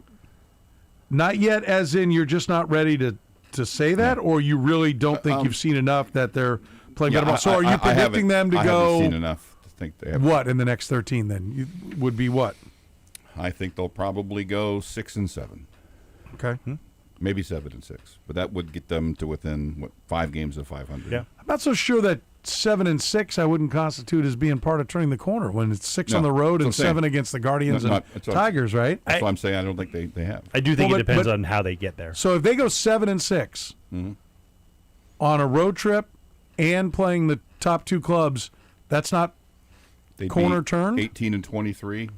Yeah, but so in your mind, big corner. They don't even begin to turn the corner until they get to 500. No, I just think they have to do more than play 500-ish ball over a 2-week span. Well, I think playing 500 ball when half of it's on the road and half of it's against the top 2 clubs is turning the corner because that's what the Yankees do. Yeah, that's what winning clubs do. Right, but they don't usually have to turn a corner. They're not usually 10 games under 500. All right, I'm not going to keep chasing this. They've cornered the competition. I think 7-6 over the stretch would be the corners turned. Yeah, I look at this team right now, and I don't. The reason I say they haven't quite turned a corner is because I still think there are issues that are concerning. Bullpen specifically, they don't strike enough guys out. Bullpen wasn't bad this weekend. I mean, you do get my point when I say that if they go 10-3. They didn't turn the corner on the 13th game. Right. It's been turned back. They would now have gone 13-3 and 14-5, 14-4 over the last 18. So the turn came with that win against Baltimore. If they're 10-3, the corner done been turned. Yes. Yes, for sure. And look, maybe we look back and I'll tell you what. Like I said, the bullpen is what concerns me, and is the reason why I can't say wholeheartedly this team is back. Right. But at the same time, bullpen had a pretty good weekend. Didn't give up they were not charged with a run on Friday. Didn't give up a run on Saturday. Gave up 1 earned run Sunday, and then Ursa gave up the run that was the ghost runner. I quizzed these guys on how many runs. I said they pitched 9 1/3. I said, first of all, how many innings do you think they pitched? One of them said 10. One of them said 12. And I said they pitched 9 1/3. And then how many runs do you think they gave up? And I think it was 3 and 4 were the guesses. I think I said 3 and 10. There's 2 total. You said 5. Okay, 3 from Kurtis and 5 for Kyle is 1. Well, it was they gave up 1 in the 8th on Sunday, and then Ursa gave up the 10th inning run. But that was unearned. It was 1 earned run. 1 earned run. That's. I think that was my question. Yeah, 1 earned run. Which good weekend. But I don't trust them yet. That's the one that I'm not willing to say, oh, they've turned a corner, because we've seen this act that when you don't get strikeouts out of the bullpen, you can't be trusted day to day. You might have a good week. You might have a good series. You might have a good day. It's just hard to believe that they can do it enough. And that's where my concern is with this team. And I think we talked about it, I don't know if it was last week or 2 weeks ago. I was concerned with the offense short term, but I thought they'd figure it out. I'm concerned with the bullpen long term, and I still am, because they don't get swing and miss, and that's a problem. Yeah, the bullpen is still the biggest concern, but like you just said, they did play their, they did have maybe their best series from the pen. I guess for me, I get totally where Kurtis is coming from. After the fact, you agree. If they go 10-3, you'll look back and go like, that is where it turned. Yeah, I don't think you ever know when you're in a situation like this. You don't know when the corner was turned, when it was turned. You look back and go, okay, that's where it is. Right. You don't. Yeah. But I think the spirit of your question was, in 2 weeks, if they are doing well, do you think this will be where it was? You're kind of asking. Well, for the spirit of the question projection. is just to say, like, do you see them? And maybe it's too superstitious. Yeah, I feel it. I see it coming. For me, it's just I think they've been a better team than they've played. Yes. I think they're going to play much better baseball. They may have, to Sam McDowell's point last hour, torpedoed any playoff chances again in the opening weeks. The old adage, you can't win a pennant in April, but you can lose it. And to a degree, their slow start, last year. But who listens to McDowell? I mean, come on. A number of us. But, so I get that. But I am of the feeling they are turning the corner, because I thought this was a good team. So I think the reason I think they're turning the corner is I picked them to win 88 games. So let's get going. Maybe it's just a product of rooting for my prediction. But I think the bats we thought would be better, we're seeing them be better. I think that's real. I don't think that's just a fluky hot streak. Agreed. So I think the bats are real. The pitching has calmed down. And, they at one point had 4 guys with a 1-something or less ERA. That's not the case anymore with the starting pitching. And yet they're playing a little bit better baseball. And they have been, there is kind of the yin and yang things. They had a lot of 1-run losses. Those should turn around and go the other way. Are they still winless in 1-run games? I think they are. Because the Sunday was a 2-run win. Yeah, ended up being a 2-run win. So, yeah, I think they and Saturday was 11. They won last Tuesday on 1 run. They won the walk-off. Oh, duh, yeah, you're right, duh, of course. Pass ball or wild pitch. Oh, that's right. I think that I was there for the only one. I was there too, actually. I'm the key. I think that if you look back, that was the day that it shifted.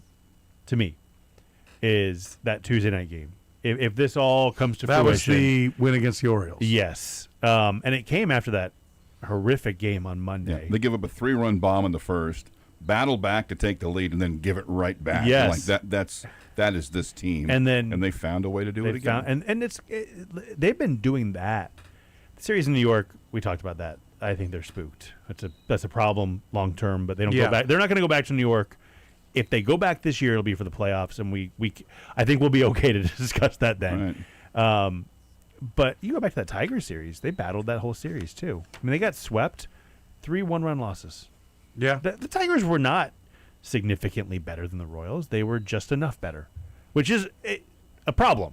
Don't get me wrong, but right. And especially in that one, it was 6-1 in the third game of that series. They ended up losing because Urseg blew up in the 9th, but they came back and took the lead.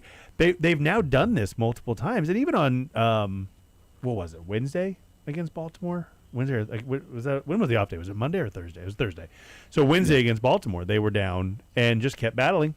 They didn't win, but this is a team that's battled, and they've overcome bad losses too. Like they came back from the loss on Monday that was ugly, so ugly, and won on Tuesday. They came back from that blow up the first series of the year when Estevez gave up the home run. They won the next day. There's some fortitude with that, and I don't think they get enough credit for it. Yep, I agree, and I think. Are you ready to say that Cagliano's ready to start blossoming into the player? A guy that isn't just surviving with his batting average, but is thriving with hitting the ball hard. He's hitting the ball hard. He's hitting the ball over the wall a little bit now. So that's what I wanted to see next. I wanted to see him pull the ball. There was a stretch. We didn't really talk about this. There was a stretch when he had like 12 of 14 batted balls were not pulled over a 10-day period or something like that. And that's concerning because that's where you get your power. I mean, he's able to hit the ball out of the park, foul pole to foul pole. No doubt. The strength is there, but you're going to get the bulk of your home runs are going to be pulled. Right. And unless you're Danny Tartabull. Yes, unless you're Danny Tartabull, which maybe he is. I don't know. He's not. They're very strong. They're both very strong men. But yeah, you got to pull the ball, and he wasn't doing it. Now he is. I'm not. I'm much more hesitant on Caglione than I am on even saying the Royals turned the corner because really, yeah, it's just I struggle with the pitch selection, and I worry that there are times that it's just going to be ugly for 2 weeks, and but I think that's interesting because part of it is like, are we projecting? When he was putting up the amazing numbers in the minor leagues, he went from being a guy that when they drafted him, everybody agreed he's too much of a free swinger, swings at bad balls, but immense power. So I think when the Royals drafted him, it was like, 30 to 40 homers, 240, 305, that's probably what he is. I'm hoping he'll be better. I'm hoping he becomes more. And then when he had the monster numbers in the minor leagues, he became more in our head. Yeah. And so now we're not willing to say he's turning the corner because now we're waiting for it to look like he's going to be 40. He's going to be Freddie Freeman. Right. And, which he's probably never going to be. He's never going to be a 400 on-base guy. And so Kyle Schwarber, can he be Kyle Schwarber? Well, Schwarber probably still walks too much. He doesn't get on base, at a 400 clip, but he gets on base at more than 100 points over his average. Mm-hmm. And I think that might be feasible. Could be, yeah.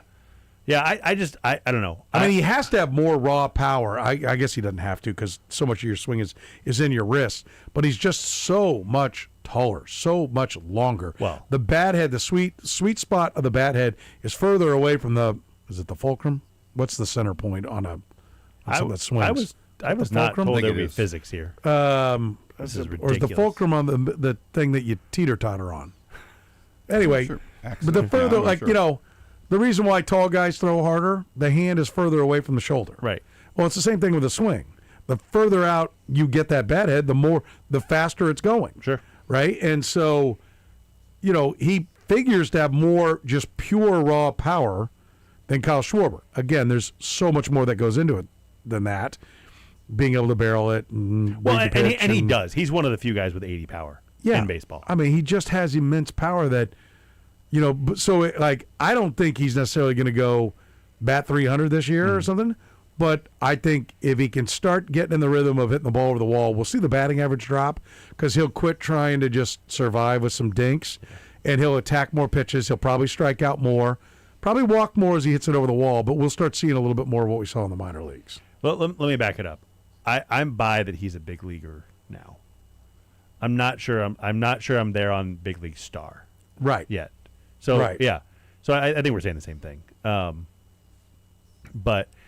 I want to see him have a big series in that little league field they're playing at. That could be fun. What are the dimensions? I believe it's 162 down the line. It's actually field 6 at 3 and 2. No, I don't know. Part of it is the dimensions aren't that crazy, but it's the lack of the third deck that lets the ball fly. Oh, is that right? I think so. So, but it's also I don't know what the dimensions are. What's that stadium called? It's a name.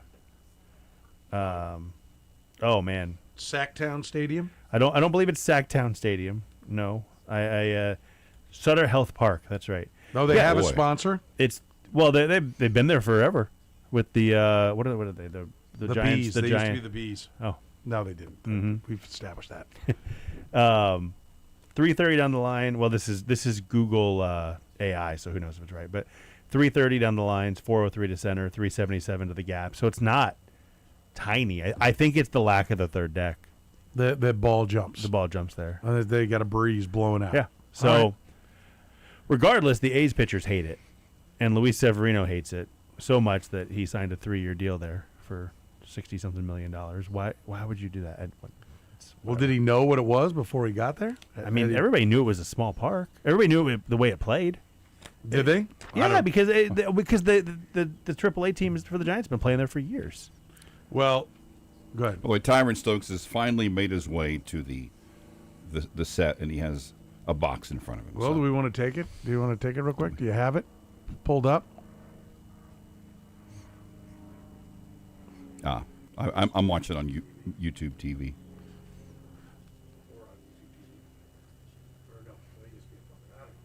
Screw it. I'm sitting here trying to give him coordinates while I'm trying to do it. We'll get it to you as soon as we have a decision. Yeah. But he is out and about, and we'll get the official word. He knows that we're talking Royals now, right? He does. Like, this is not okay. I told him. Yeah, he does. Let's take a break. We'll come back, find out that and more on the Kansas City Royals next. Our buddy David Lesky is in from Inside the Crown.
But first, the Lafayette Delicatessen into the hour answer. How many pitchers have thrown a no-hitter after turning 40?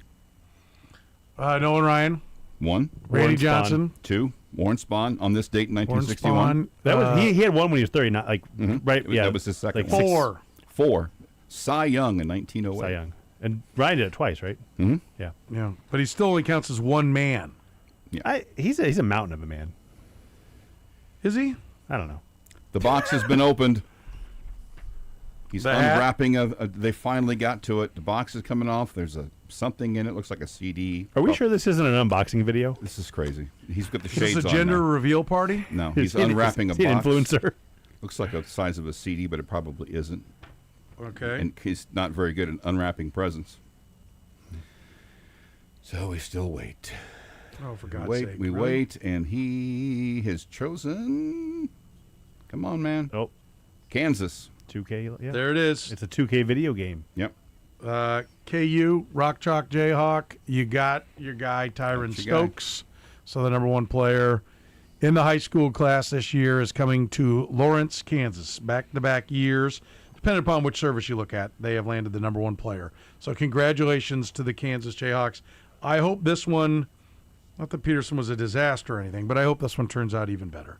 So good luck to you, Jayhawks. We'll see where it goes from here. We're talking to David Lesky from Inside the Crown about some Royals baseball.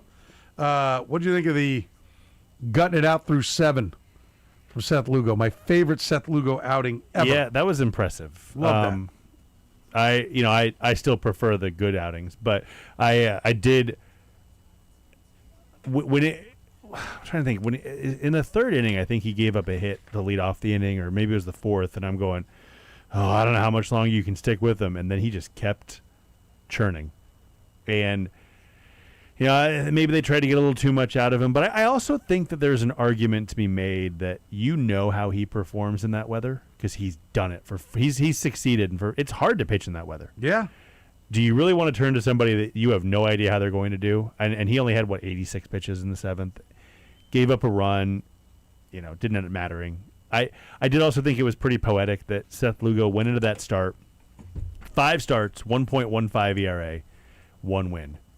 He goes out there, he gives up 6 before he gets the 4th out. I think they scored 4 with nobody out, right, in the 2nd? Had he gotten out yet? Or maybe it doesn't matter. Still, 6 through 2, regardless. Yeah. And they get a win for him.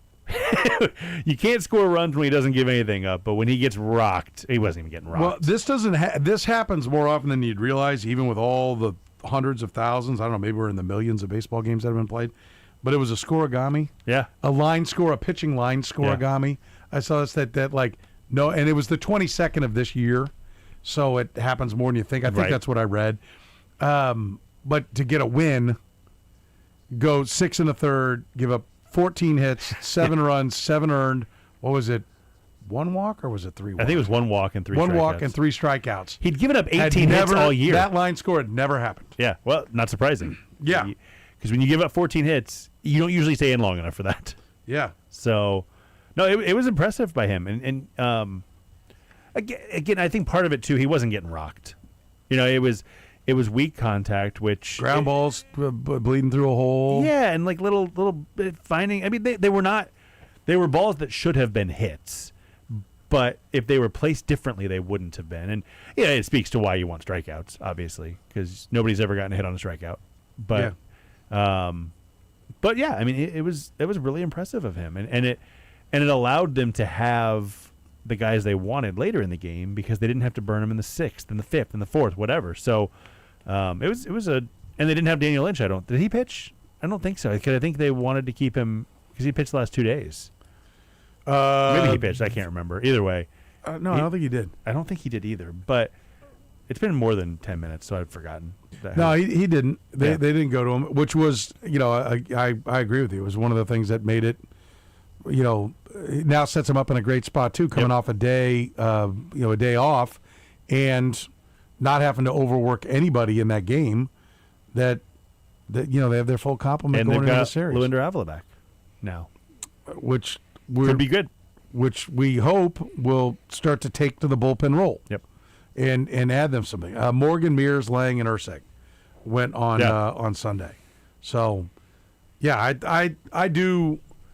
You know, one of the reasons I thought the bullpen would be pretty good this year was because I thought Luinder Avila would put him to the bullpen, you know, at least permanently for this year, and he would take to the role. Yeah, which he looked great in September.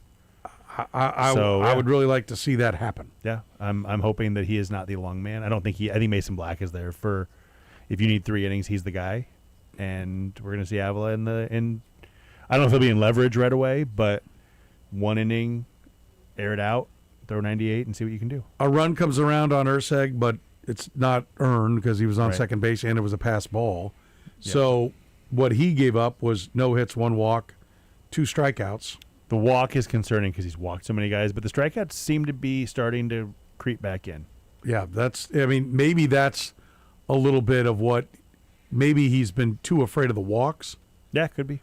And that's kept him from, you know, cutting it loose. Yeah. Although Cole Reagans was supposedly nibbling. And he cut it loose and he didn't walk anyone. And that's the other reason that if you want to say they've turned a corner, if Cole Reagans is back, they have a 1. The way he pitched on Saturday, arguably his best start with the Royals. And that's where Chris Bubich could go a long way towards allaying some fears as well. Yep. He's been okay. And he's had a couple he hasn't had a mediocre game really. It's been bad or great. Yeah. Generally. The A's don't do well against lefties at home. So that's Royals are favorites, right? I heard that. They are -115. 2-10 on the road and favorites. What does that say? I mean, yeah, that is like, and that is what I think this series presents them, because we've talked about both the A's and Mariners are 500-ish clubs. Yeah. The A's are a couple over, but with a negative run differential. The Mariners are 1 under, but with a positive run differential. So this is, you know, going 500. That's what we need to see. Yeah, if they go 4-2 this road trip, we can start looking at magic numbers again. They're not close yet, but they'd still be under 500. But that'll go a long way toward feeling much better about their start. I would, yeah. I mean, and then I think two things that need to happen. You need to get the White Sox and Twins definitively in your rearview mirror. Yeah. And then I think you do want to get to 500 as fast as possible. But I really think that's why I pressured Kurtis on the have you turn the corner at 7-6, because I think that's likely over the next 13. I don't know if it's likely. It's doable for sure. It's doable. I think if they have turned the corner, that's a likely performance. And the other thing too, if they're 7-6, add that to 4-1. That's 11-7 in 18 games. Yeah, it's a good 18-game stretch. Which is our point. When you go on the road, 500-ish is what you're looking for. When you come home, you want to win series. Yep. When you play bad teams, you want to win those series. When you play good teams, you want to go 500. Yeah. I mean, that's what baseball is. Baseball is not a 900 win percentage. Right. And so you would be doing that. Problem is, you did dig a pretty damn good hole. They need to find a 15-4 stretch somewhere. That's what they'll need. But has anybody had that yet this year? No. Anywhere in baseball? I don't think so. I mean, the Braves and Dodgers are 20-9.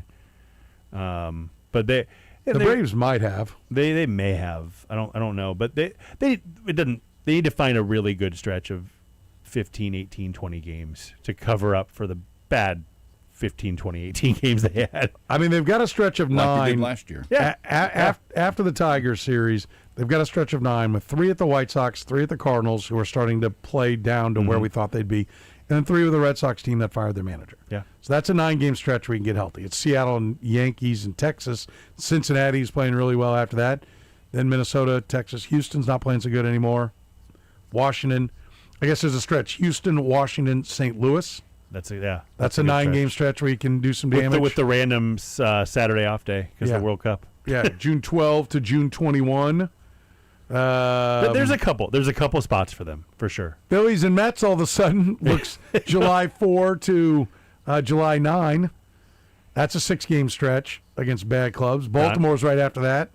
So there's pockets of 9-game stretches, it looks like. Go 6-3 in all of them and you feel good. Yeah, that's what it's going to take. All right, so this road trip, what are you predicting? I think 3-3. I think 3-3 too. I think they'll split it. I think they're going to split it. 4-2, I'll be ecstatic. Yeah, same. 4-2, I will be taunting Kurtis? 3-2-1. They get a tie. They get a draw on Like the Thursday Cubs night. and Pirates back Yep. 5 years ago or whatever it was. Tyron Stokes is a Jayhawk, you're telling me. It's official. They're probably going to be a top 10 team in the preseason poll now.